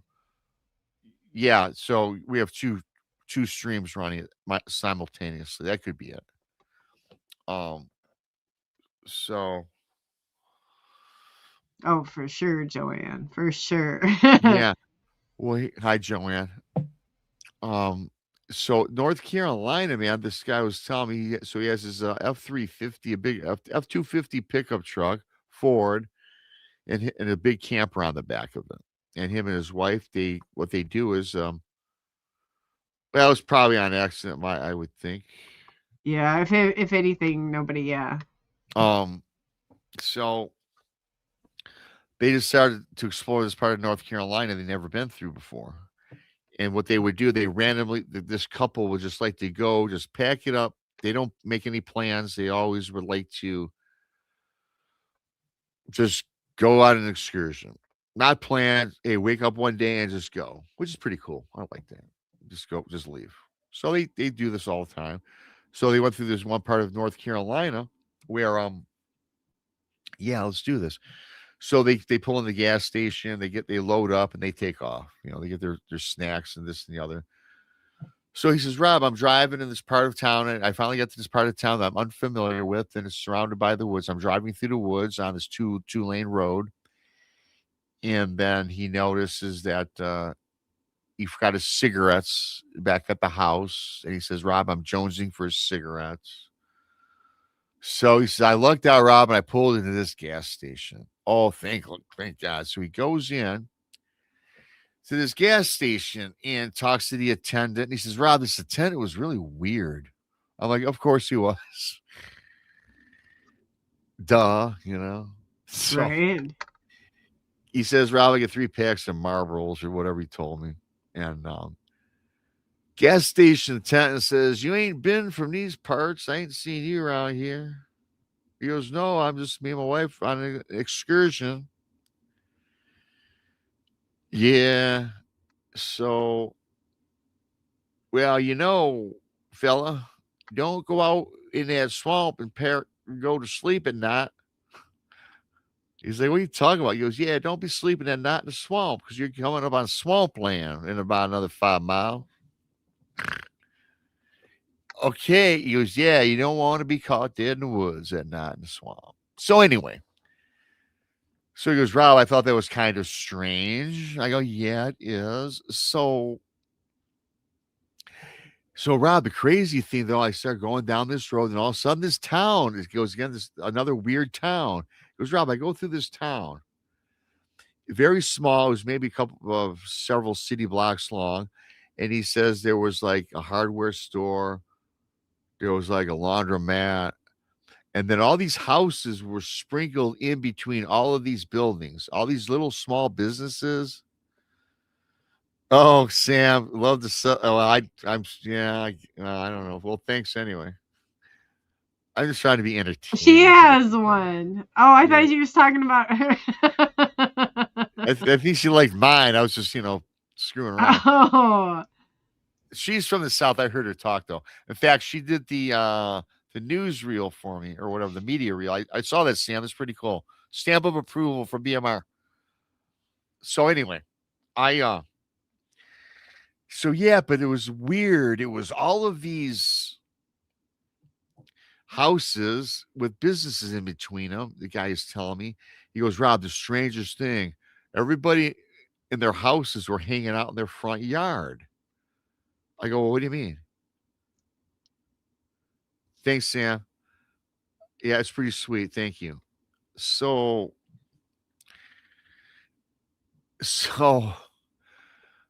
he goes, Rob, all these people, they're on their front yard. They're all walking around, really creepy looking. He says, Rob, they're staring at the ground, looking at the ground, talking into the ground.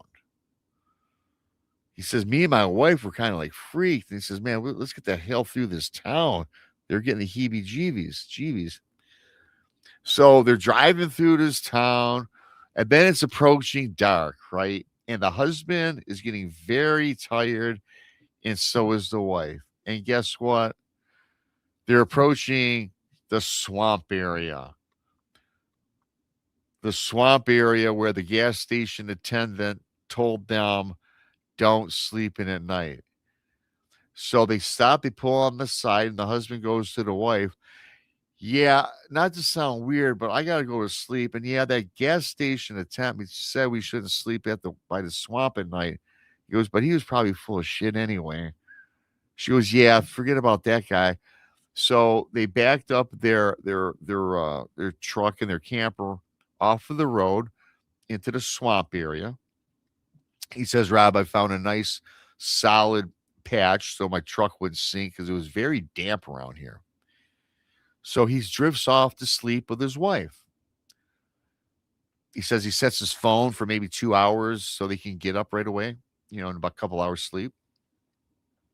So he goes, Rob, I woke up to the sound of something clawing like a chalkboard, like nails on a chalkboard, and it was on his backside of his camper. And there's this screeching, scratching sound is on his trailer. and it's loud. And he says, "Oh man," he goes, "Ooh," he goes, "I had the chills." And I never liked that either, Coley. But the chalkboard nails, ugh, Oh, oh. I So can't. I have a thing with chalk. I have a thing with chalk. I I can't got even hold chalk. I don't like chalk. I can't write with chalk myself. But anyway, I had a teacher who had his hand would shake when he would write a math teacher it'd on be the all board. squiggly lines. Yeah. Yo, it was horrible. Oh yeah. I'm not a fan of chalk either. It slips out of my hand too Oh, often. I haven't handled it in a long time. So, but yeah, so these guys freaked out by this just cringing sound, right? On his trailer. He gets out. What the hell's going on here? So he says he had a Magnum, 357 Magnum, he says. Pulls out this Magnum. He gets out and he looks and he's walking around his vehicle. And then when he looks to the side of his trailer. He goes, sure enough, there was 3 long claw imprints in my trailer that were probably about 4 foot long, gouged out one side of his trailer. And he says, Rob, they didn't just scratch it, they gouged it like a half-inch deep. He goes, what in the hell type of animal did that? This guy's like, what the hell's going on here?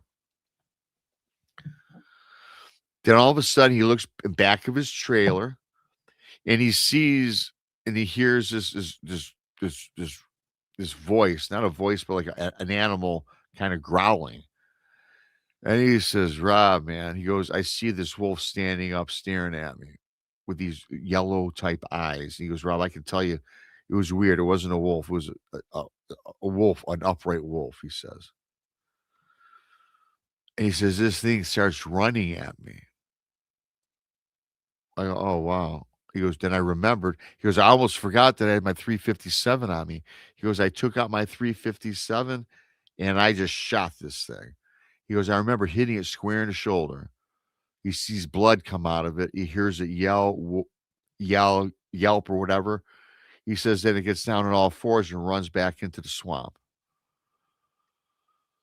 Wife wakes up. Oh my God, honey, what'd you shoot at? I heard your gun go off. He goes, yeah, look at this, man. He goes, some creature did this and I just shot it. He goes, you're not going to believe me. It looked like a damn werewolf. Ooh. She goes, are you kidding? She goes, yeah. Well, you know what that gas station attendant told us? Don't sleep in the, he goes, yeah, but I thought he was full of crap, just trying to scare us. She goes, this is why I won't go camping. Yeah. I mean, can you imagine nylon, like thin piece God. of nylon? Oh, no, come on. Right. So, yeah. So, would you upgrade BMR from a 10 to a... Oh, no, BMR don't sleep in tents. Good. No. He draws a line there. I know. I don't sleep on the ground anywhere, because if you sleep on the ground in an enchanted forest, you get the evil or the spirits get inside you. That's a story for another time. But anyway, they attach to you, I should say. So they get the hell out of there and they're driving. And then this guy realizes he doesn't get it. He's about to run out of gas. So they keep trudging on through this swamp. And all of a sudden ahead, check this out. They see lights in this forest, in this swamp. And he notices on the side of the road, it is a rest stop with a convenience store and a gas station and a big parking lot. And he says, Rob, it was weird because there's about 7 or 8 vehicles out there. There's a lot of RVs, a lot of trailers. So it's like the final resting spot to wherever your destination was to get the hell. That's at the end of this swamp. He goes he gets out of his Ford vehicle and asks his wife, honey, you want anything? She goes, no. She goes, no, I'm going to get out, walk around the vehicle, and I'm going to stretch my legs. He goes, well, I'm going to go inside and get some snacks. I need some more smokes and shit like that, right? So as he gets out, he's walking. He's about 50 feet, 20 feet from the door, and he sees a car, and he looks in this car, and he looks into the car, and his man is staring at him. And the man, he says, Rob, had long, straggly hair, and he looked at him very oddly and smiled at him. And he goes, okay, he's either friendly or creepy. I don't know. Take your pick. So, Oh, so yeah. So check this out. So he goes in and the gas station, another gas station attendant. You look frazzled, sir. Yeah, I just had this experience about in a swamp. He goes, oh, didn't you know you're not supposed to sleep in a swamp at night? Same story. The other guy told this guy. He goes, this can't be coincidence. Two gas station attendants tell me the same thing. He goes, yeah, I fell asleep. I had this experience. He goes, you're lucky to get out alive. Well, good to see you made it out. We were just about out of the swamp. Here's your stuff. He rings them up. So the guy getting back to see his wife, then he goes past that car with that creepy guy with the long hair that kind of creepily looked at him. So he sees this guy again, and the guy smiles at him again. And then the creepy guy gets out of his car and he stands up, and his left arm is in a sling, and on the sling, he's gonna see blood on this guy's shoulder for where he shot this thing in the swamp. And the creepy guy says, yeah, don't spend a night in the swamps at night. Have a good day. Oh. You're lucky. That is freaky. So what did he do? Did he shoot a shapeshifter? A werewolf? Because this guy's wound matched to the thing he shot in the woods. A human being, though. Yeah, I don't know. A creepy town. Everybody says the same story. The gas station attendants, the same story. The weird people in their houses walking around like zombies. Hey, I don't know. I mean, again, small town. No, this is what was said. And then he said that he had a wound. And he said he knew. Sorry. I don't know. I don't know.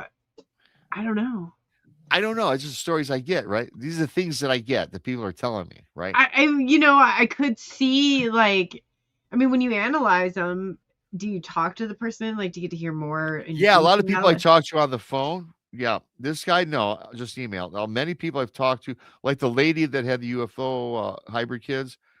I told you that when I talked to her on the phone. Yeah, you talked to her. Yeah, I've talked to a conference. In fact, I've got 100 stories in 2 books, and I will tell you 2 books. Speaking of 2 books. Oh, yeah. 1 and 2. Yeah. You guys have not Those seen people, every person in those books I've spoken with, and more than half, we did like a StreamYard chat. Yeah. So I've spoke to a lot of these people in person, so to speak. Huh. There's Dogman and the Swamp. Oh, did you see that one? How's South Carolina. Yeah, you just pulled right to that one. Yep. Just pulled it right open to that one. Oh, isn't that wild? Wow. Yeah. No, is that the one you're just talking about? No way. I literally just, can you read that? Well, no, but I believe you. You just opened a Dogman the Swamp. I just told that. That's crazy. Yeah. It's on page 22 of book 1. Coley, that is wild. That's where it popped right up. You open 2. Yeah, I know. There's 2 books. I grabbed 2 and I even went and I just grabbed one guys. And I was like, a story. So I opened it and I looked down and that's what it was. You guys just witnessed that. She opened the story I just told at random. That is crazy. I didn't even know the story was in the book until you said the books. Well, I know you haven't read them yet. But right. No, I have read through them. But when you're talking about them, like I've heard you, I haven't read them all. Oh, I'm kidding you, of course. But I definitely wouldn't know. Be like, oh, that story. Let me flip through book 1 and open page 22. No, that is so wild. That's so wild that you did that. Yeah, that's wild it happened. Yeah, I just told the story. You got 2 books. You opened it to that story. Wow. Yeah. Crazy creepy. That ain't creepy. That's just cool. Wow. Yeah.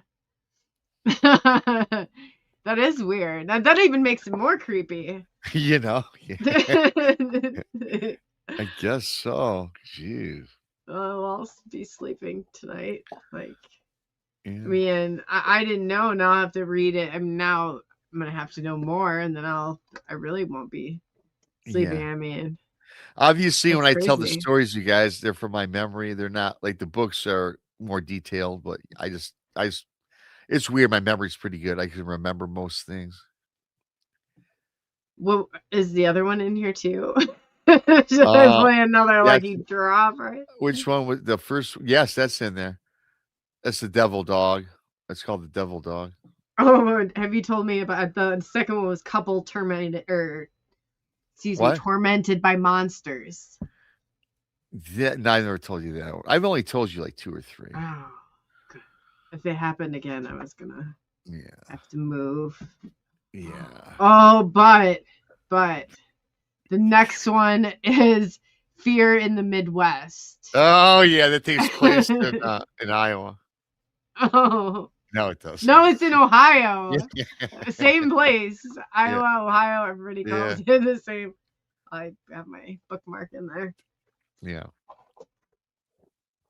So That was scary. yeah. Yeah, I get it for people that are just new. Yeah, those are actual accounts from people that I spoke with for over the last, since I started doing this, really, Coley, 2018. And I saved all these stories. Then I started contacting them, and I said, "What the hell am I going to do with all these stories?" I'm a year ahead of you in the crazy UFO was 2017, July 2017 for me. When you saw your UFO? Mm-hmm. Yeah, mine was near 218. June 2018. Yep, that's Right? correct. Yep, 1 year behind. You're 1 Not year ahead of quite. me. Yeah. Not quite. 11 months. Well, 11 months, 2 weeks. Yeah. No, I was You're June June 7th. 15th, and mine was July. Well, you were 2017, right? Yeah, but I'm July. I think it was July. I'd have to look back. I think it was July 17th. Yeah. or- So 11. Yeah, 11 months. was your June 15th or something? Yeah. Oh, thanks, D-Worm. We've been doing these. This is like our 5th unhinged. Unhinged. We don't know for sure. Rob lost count track. He lost track of count. Yeah. He tells me one thing one day and then say Yeah. it's I different. know. I'm bad with numbers. You know that anyway. I suck at math. And that even means counting. I didn't know that from the way that you calculate your deals. I had no idea math was a strong suit. For I didn't know numbers were not your thing. It's a whole different type of math. You know that.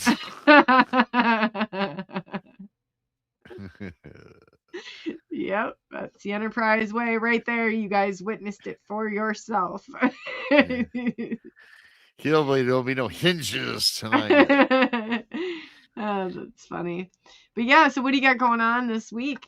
Well, I got my show tomorrow with Monica at 1:00. And then I've got Saturday night, late night into the bazaar with I think Monica and Brandy.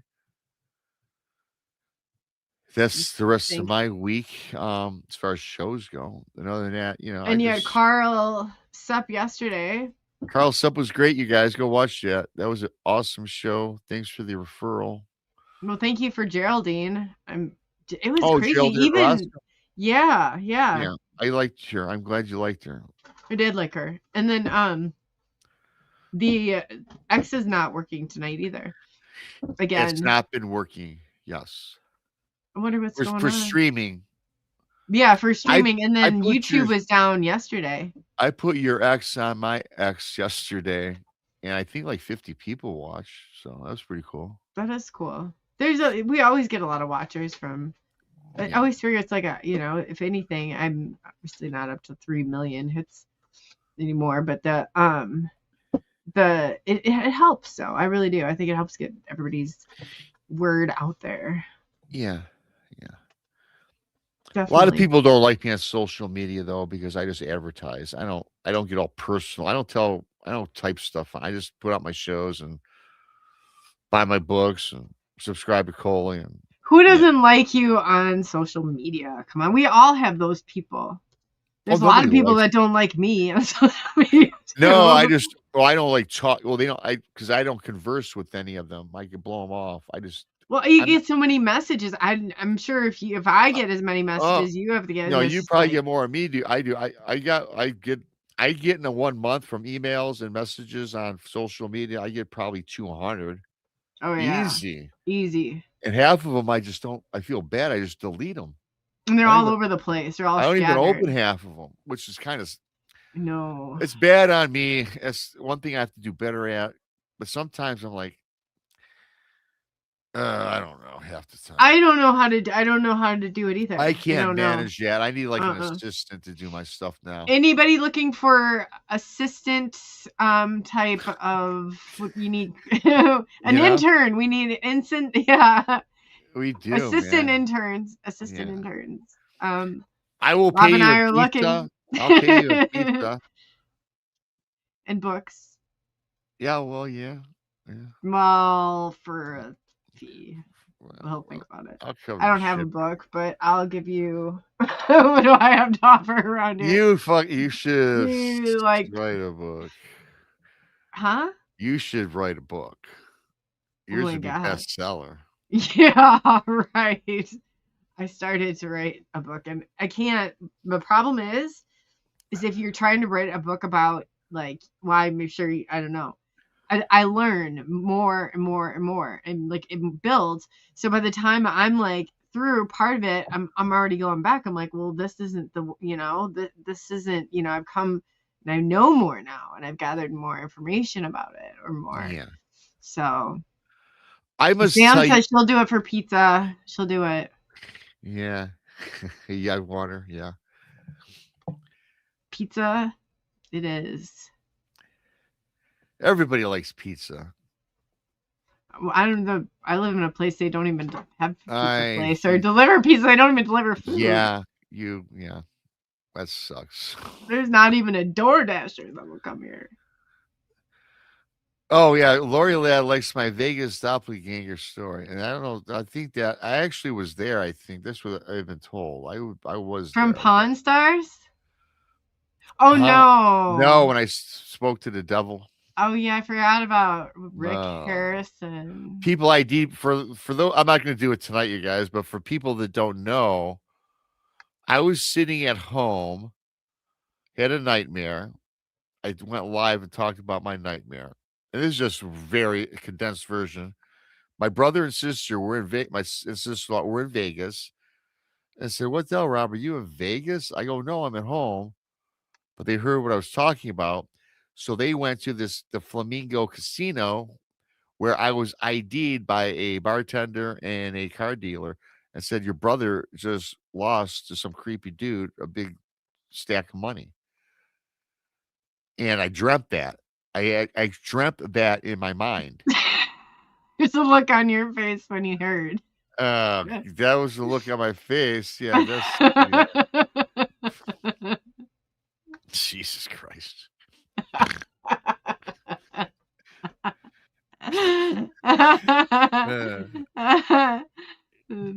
So, but yeah. So yeah, I was there apparently. Brian Bowden said I was there for sure. A lot of other people said, "Yeah, you astral projected," because I've been trying to learn how to do that. And apparently, I got there. We got the picture to prove it. Oh, you got the picture to prove it. Good God. I've signed autographs. I told you that. Yeah. Yeah, you did. That's. I got no. No, he got caught. He got caught signing an autograph. Yeah. That's the look he gave. Yeah.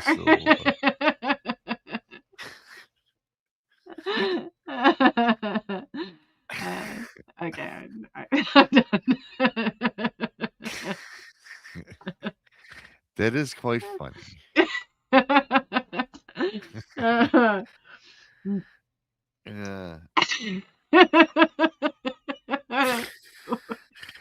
What did Maya say? I can't read. Bilocated. Yeah, bilocated Rob. Oh, yeah.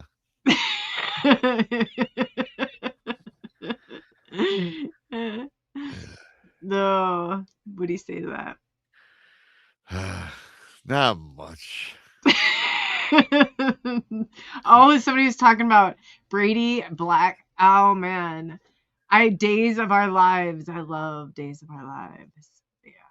I watched General Hospital too a lot, I think. You John remember that? Black and Brady Black, huh? You remember General Hospital too? No, I was just a Days of Our Lives. I watched person. General Hospital. Hi, Andres. Hello to everybody that I missed because I can't really see tonight. Yeah, except for when he's reading your names in chat.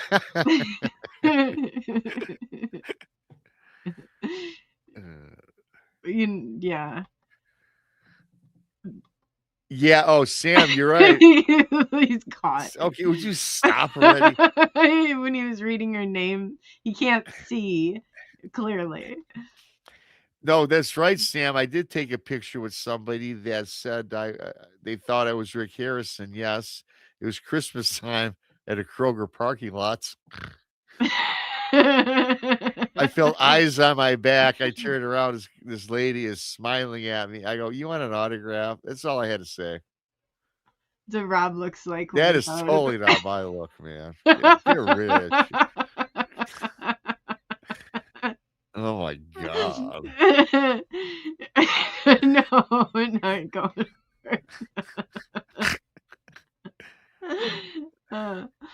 Well, it's worth a try. We thought we spotted you, and that might not have been. I've been spotted all over the world, Coley.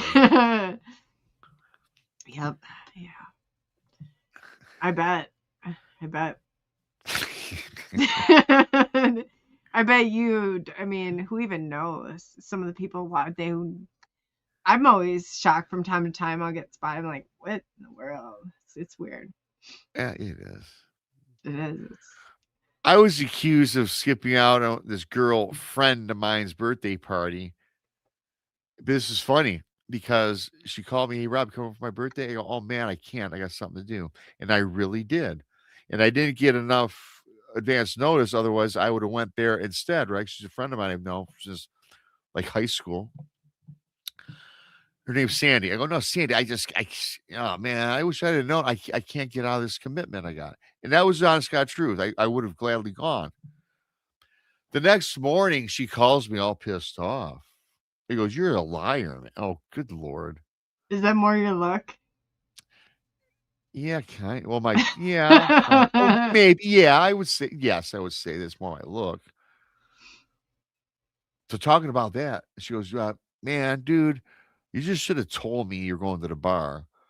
But I wasn't. I had to do this thing. She goes, "Well, here." She sends me these pictures, Coley, and it's me in a bar. And it was not me at all, but it looked identical to me. Identical. I have one of those stories too. So I could not get out of it. She did not believe me for months. I finally had to prove to her, because we were pretty good friends at the time. I had to prove to her it wasn't me, and I finally got the proof. Because you know me, burden of proof, I'll find it. But the thing is this, the picture looked identical to me. In fact, I looked at it and thought it was me. Yeah. I thought it was me. That's how good of a picture it was. And it the wasn't a Photoshop thing. It was just a basic, this is like a decade ago when we just had the crappy phones, Yeah. crappy cameras. It was me though. Like the flip So I phone. guess something's to me. I had that happen. It It was very embarrassing. Oh boy. Yeah. Oh, boy. Yeah. It went around on a flyer around my whole aviation school. I told you about that. Yeah. Oh, It looked yeah. like me. It looked like me. The only thing that even my own mother, I showed it to her, and it was just, looking back, it wasn't me. Okay. It was not me. So I shouldn't even be embarrassed telling the story, but it was embarrassing. But I went to aviation school, and there was this flyer going around, and everybody had it. And somebody's wife, thank God, was kind enough to bring it up to me. And here's this girl, body shape, everything, hair, everything, is laying on a picnic table, face to the side. I looked down, I was like, it looks like me. It really does. Yeah. And in a thong, and passed out on a picnic table with a bunch of beer bottles around them. And everybody I went to school with, everybody's passing around these flyers thinking it's me. And then it's not me. It's clearly not me. And it looked like me though. It really did. But thank God there was a tattoo that was missing. Otherwise, But my mom's Oh. like, that is to you. That is you. And I was like, no, it's not. Yeah. Why would I come home and show this to you from college? Why would I come home and show it to you if it was really me? Like, that would be the dumbest thing I've done yet. For real. Why? Why would I do that? But yeah, it happened. Oh, that's thanks. It's like from a movie. It is. It's like that's the stuff that happens to me. I'm like, my God. Yeah, I kind of the same with me, man. That's oh my God. Oh, I was just able to type to everybody. I just said hit that like button. See, I can't even type either. It's a part of the illness. Yeah, you know. At least it's not texting. Good Lord. Oh, I figured that out. Yeah. Oh, that's good. Yeah. Good. You know what I'm talking about. But yeah. But anyway, so crazy stuff goes on. Crazy stuff. It sure does. It sure does. And I guess on that note, yeah, this is unhinged. This is, I guess, I like this. This is pretty cool. It seemed like everybody really liked this. Yeah, I think everybody, it's nice to have like one of these nights. Like every once in a while, you get one. You're doing the serious grind all the time. Yeah, I can't be serious all the time. I mean, I did throw in some serious stories, which I believe are creepy and that happened. But we talked Enterprise Rent-A-Car for 30 minutes, for God's sakes. Like. Yeah, but when two people work at and then everybody in the chat, nobody if I saw those chat comments before, I would have. Oh yeah, people don't get that. If you don't work at Enterprise, you don't know what we're talking about because it is. But if you rented from Enterprise, you probably know what the game now is. If you rent from when you rent from Enterprise, if you guys remember what we said, look for those clues because we are not full of shit. Yeah. Even if they think you're gonna let them walk off the lot, they know you're probably coming to pick up 3 times. Yeah. Yes. Don't fall for it. Don't fall. That's awesome. No, I'm starting to get a drink of water. Yeah, I know my throat's getting dry again. I didn't notice by your cough. You can. Yeah, I need water. I need lubricant on it. But yeah, so I guess on that note, we'll let Rob go on his 45-second tour of wherever he goes when he has that 45 seconds. Oh, jeez, Coley. It's not less than a minute. It's 45 seconds. It's always right on the dime, 45 seconds. I know how long it takes me to get to my refrigerator and back and get in place. Yeah, 45 Unless I trip along the way. I've been known to trip along the way. Brian Bowden thinks that you should wear a body cam when you leave. And I know that's a great idea. Oh, I did tell you that I'm taking a camera into Walmart. And I'm going to start randomly walking. I'm going to film it on YouTube, and I'm going to randomly ask people, what do you think of Bigfoot? Walmart. I do that anyway. I go in the mobile gas station all the time. If I think somebody looks like they might be weird like myself, hey, dude, here's my business card. Any weird events on it? What does your business card say? It says I didn't get a business card with a book. I know. I forgot to. Well, no, you bought. Did I mail? I mailed them to you. Oh, did I not put my business cards in there? No. Oh, I'm sorry. I thought I did. That's part of my game, man. God, I miss. Your neighbor probably stole them. Probably. Probably. They only went missing for a great. week. Now he knows where I live. Yeah, right. Good luck to you. Yeah. Oh, but anyway. Yep. If you're watching, just kidding. That wouldn't miss. Just kidding. I'm sorry to say. No, I know. This is all entertainment only. We both know what happened. Anyway. Can it get worse? It can. So no, we better just stop it. Great show. I'm like digging a hole. The quicker it goes, just back yourself up, Nicole. Don't do it. and call myself Nicole. Get off the ledge. That's serious. That's serious right there. Seriously, though, So, everybody, thanks so much. It was a great show. I like this. It was really fun. Unhinged, yeah. unhinged is exactly. I don't think we have any scheduled show dates. We'll see what the people seem to like it. Whenever we do them. I liked it. I really had a good time. I really did. Yeah, go back and look. That's funny. I probably did overlook them. I'll have to look and see what Lori's talking about. That's so funny.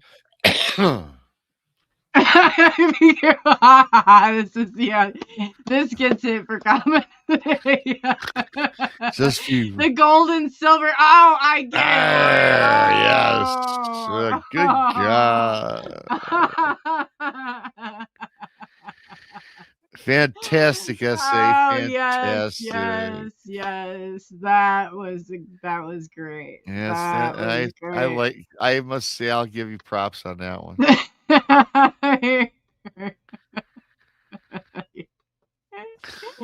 Robin is you're gonna. No, I would wear that. Yeah, I would wear that. I'm just saying. That is hilarious. Like Christmas time. Oh, somebody thinks that Fidesz and I should come on. Well, I got something planned. You guys don't know it yet. Yeah, I do. I'm saying there's no plan. No, but eventually along the lines. No, I read it. You, Coley. Like, I'm going to tell you right now. I read if you pencil in. I just didn't tell you yet. And I got it written down. Hang on. Stop. Hang on. I'm only joking. I got my pad here, and my scratch pad of bullshit.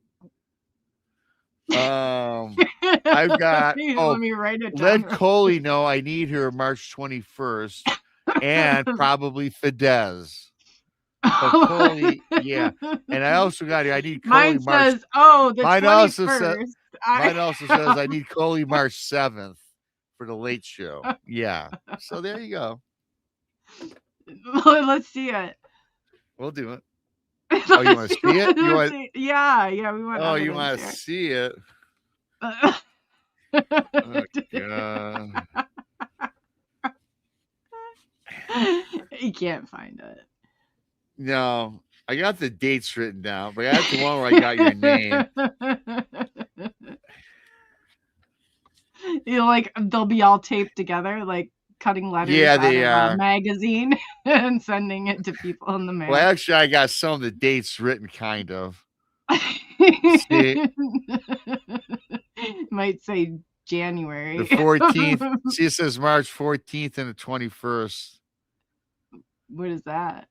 The dates I need you. You said the 7th before. That's 7th and 21st, that says. Oh, I got you down for the 7th as well. God dang, I can't understand my. Yeah, look. Here, here's another one. Hey, look. Give it to Coley. Look at Blazer said, give it to Coley. She'd open it to the page. Yeah, there we go. I got it. That is hilarious. Yeah, that was crazy though, Blazer. She opened it to the page of that story. That was nuts. Yeah, look at Herb says Unhinged Extreme Edition. Yeah. I like it. Yeah. Definitely. I think we should do prank phone calls. Oh, yeah, you're telling me. Yeah. I think we should. I think one of these nights we should. So if anybody has any tip-offs, how if people do rush and pranking people, that'd be fun. Something will just really set somebody off. Send us the tip with the phone. I really have to do a prank phone call. Well, you have the phone line thing set up for your, don't you? Yeah. Yeah. I would not feel whole if we did not do Well, we'll work out. You guys think that? You know what I mean? I think it would. That'd be kind of fun. No, it'd be it would be a lot of fun, to be honest with you. Yeah, for sure. If Richie's not watching, he'd be a good one, Sam, to set up. Oh, we could get him going from 0 to 90 in seconds. Oh, we talk about getting unhinged. Yeah. It could be like, are you the guy that has the big giant weatherman green screen? We could get him going. Oh my God. Yeah. Yeah. And we'd like, oh yeah, for sure. Yeah. Sam's Brian down. Bowden. Yeah. Oh yeah, I'm all about this. I am all about this. So stay tuned for some of that. Yes. In the works. It works. Write it down in your notebook, your handy dandy notebook. That's right. Yes. So in closing, I guess, sir, what would you like to leave the audience with this evening? Oh, personally, what would I like to leave them with? Is that the put on me here? No. You have a great week coming up, but again, these things, what we talked about tonight, we went all over the place. I just like to always tell people to always have an open mind with when we get serious about these cryptids, these UFOs. Anything's possible. I don't believe in coincidence and anything. I think that if you are a young family starting out, I think your children should work at Enterprise Rent a Car for their first job. Yes, they'll pick you up. Because I got quite the education. I went to a good school for 4 years. I got to tell you, I learned more in Enterprise than I did in college. Absolutely. Oh, yeah. Yeah. They do. They say it's like getting your MBA, and it really is. It is. Yeah. It's like getting your MBA and with the pawn shop knowledge and swindle. We can't start spreading rumors, Coley. And then when you think about it, because you always be like, yeah, I run my business, and I was like, you incorporate the bar business, and you got a whole new level. Yeah, no, I got a lot of levels of hustle. I got a big level. I do have a big level. I admit to that freely. To what? Level of hustle. What? I got a level. Oh yeah, I really hustle. You're competitive. Yeah, competitive nature, man. Yeah, when you work at Enterprise, you're all over. If you're not competitive working at Enterprise, you might as well go sweep the parking lot. Yeah. Even a guy that he was like 3. He could not beat me. And where does he go? He sits and parks and moves his desk right next to my desk. I know, you told me. Like, what are you doing? I will even go this far and say, yeah, that was something. I believe that totally. Our porters and our car wash guys, oh yeah, we were competitive. Yeah, I know. Me and my one car wash guy, he loved me so much. We went to repo in a car in Detroit. I was telling you, boss, they're shooting at us. Peel out of here. I'm driving an F-150 that we got confiscated from somebody. Yeah, I got the big. And we're in the middle of the ghetto, and they start opening fire on me and my porter. And we're both. This is how weird we are. We're both laughing.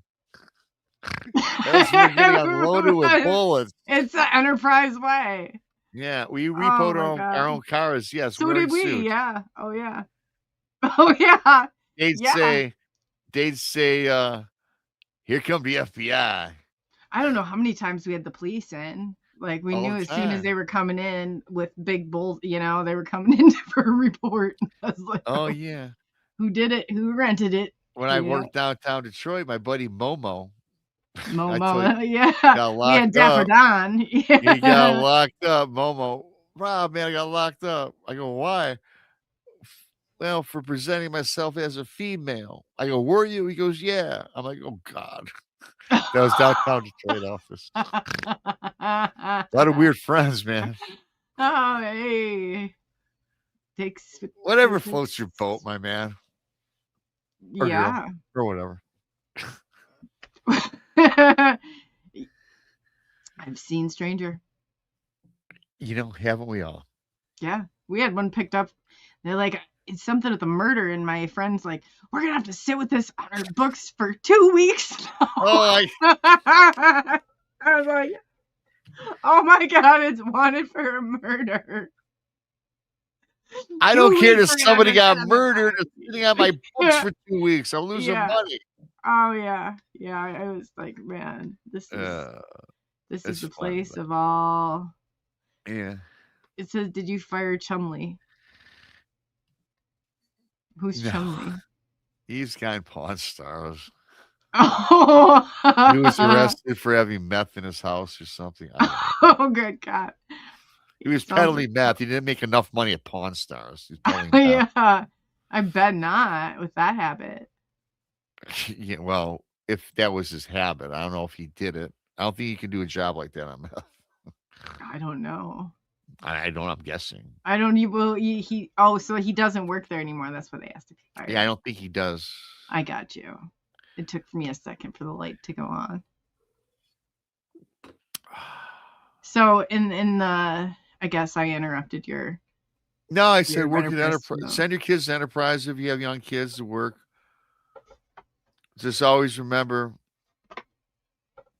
to look over your shoulder. You never know what you might find You lurking. pick up in the weirdest people. Don't send them to Enterprise to pick people up anymore. Go to Walmart if you want to find strange people.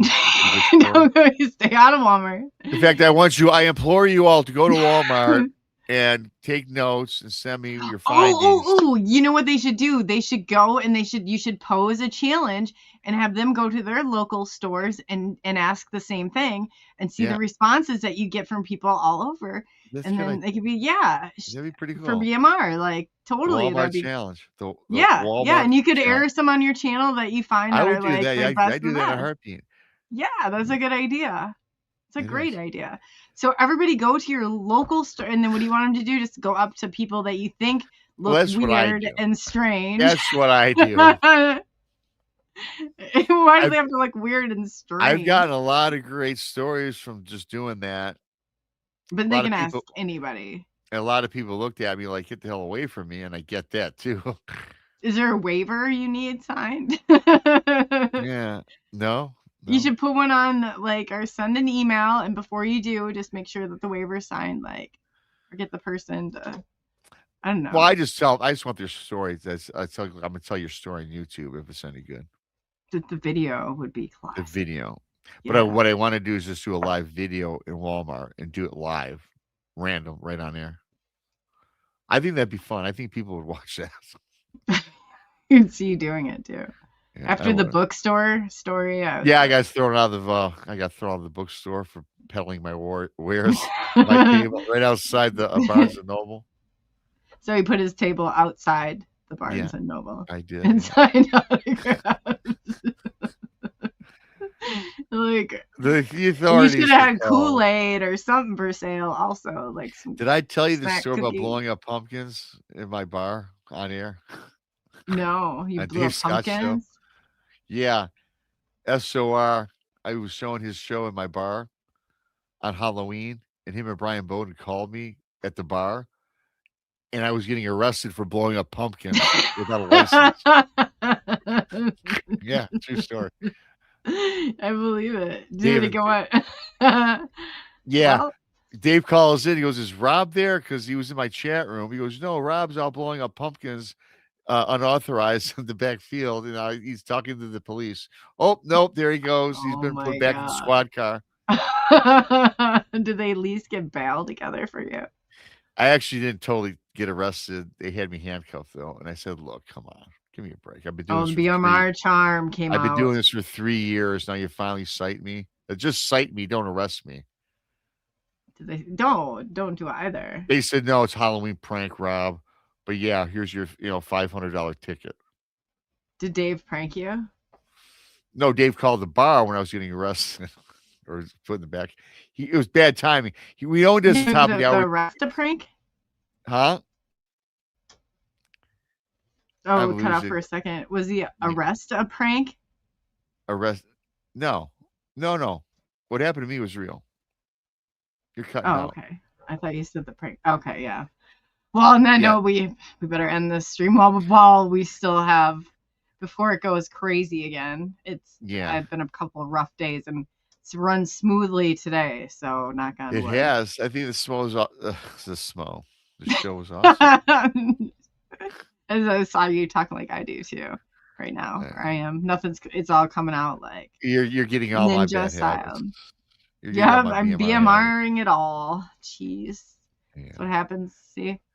Klondike Thanks bar. a lot. Thanks a lot. Klondike bar. Yeah, no problem. Anytime. Yeah, so on that blazer. You keep telling me blazers hilarious. Some of this stuff. I never thought Blazer liked you me. for a Klondike. Yeah. Oh my god, some of the stuff he says sometimes I'm like, Yeah, I like I just like Blazer. crack up. It's hilarious. Hilarious. Yeah. But yeah, on that note, I guess until we come unhinged again, we need we need a something or another. But yeah, I guess. that's why we say thank you for taking the journey into the unknown with SNX Radio. But I'll try and come up with something for the Unhinged collab. Very nice. In an intro, yeah. So until then, everyone, Rob's got a show tomorrow. Yeah. Me and Monica, 1 o'clock in the east. And then we'll be back Saturday night call at it 11. brunch, but there is no food. Bring Brunch with no food. Yes. Yes. It's just me and Monica. We talk weird stuff, like always. BYOF. Bring your own food, correct.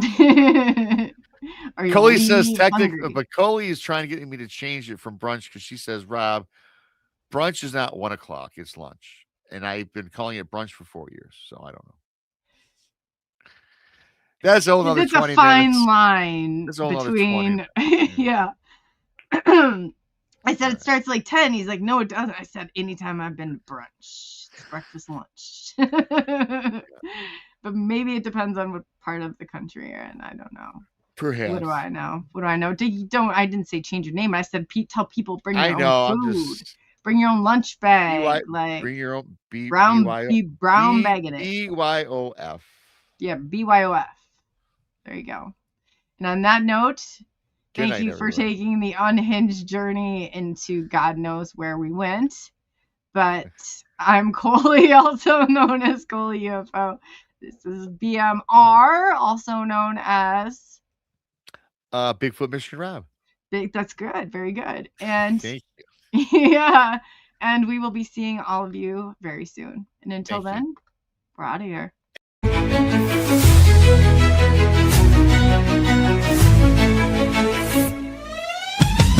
Unraveling the mystery, secrets in the night.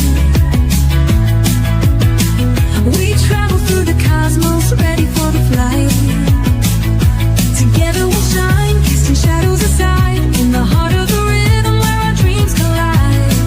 Join the Subnation X quest, the truth is our guide in the vast expanse. It's where we reside, hands up to the sky, let the bass ignite. Feel the groove surround us, everything's alright. From the Subnation X quest, the truth is our guide in the vast expanse. It's where we reside, hands up to the sky, let the bass ignite. Feel the groove surround us, everything's alright. SNX Radio, let the truth ignite. Together we'll shine, bringing shadows to light. In this cosmic dance, we're connecting the dots. Tune into the frequency, let's explore the spots. Heavy bass drops with tight beats. Illuminate the shadows, the echo of our call. On this roller ring we'll never fall. Feel the energy rising, can you sense the spark? As we dive deeper into the cosmic arc. Stories of the universe, mysteries unfold.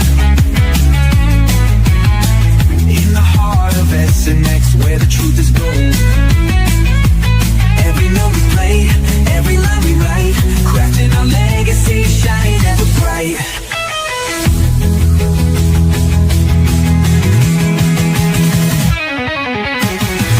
SNX Radio, let the truth ignite. Together we'll shine, bringing shadows to light. In this cosmic dance, we're connecting the dots. Tune into the frequency, let's explore the spots. Here in the spotlight, we're taking our turn. With the fire in our hearts, let the passion burn. SNX Radio's call, ringing through the air. Together we rise, together we dare. So join us now, let the rhythm flow. With SNX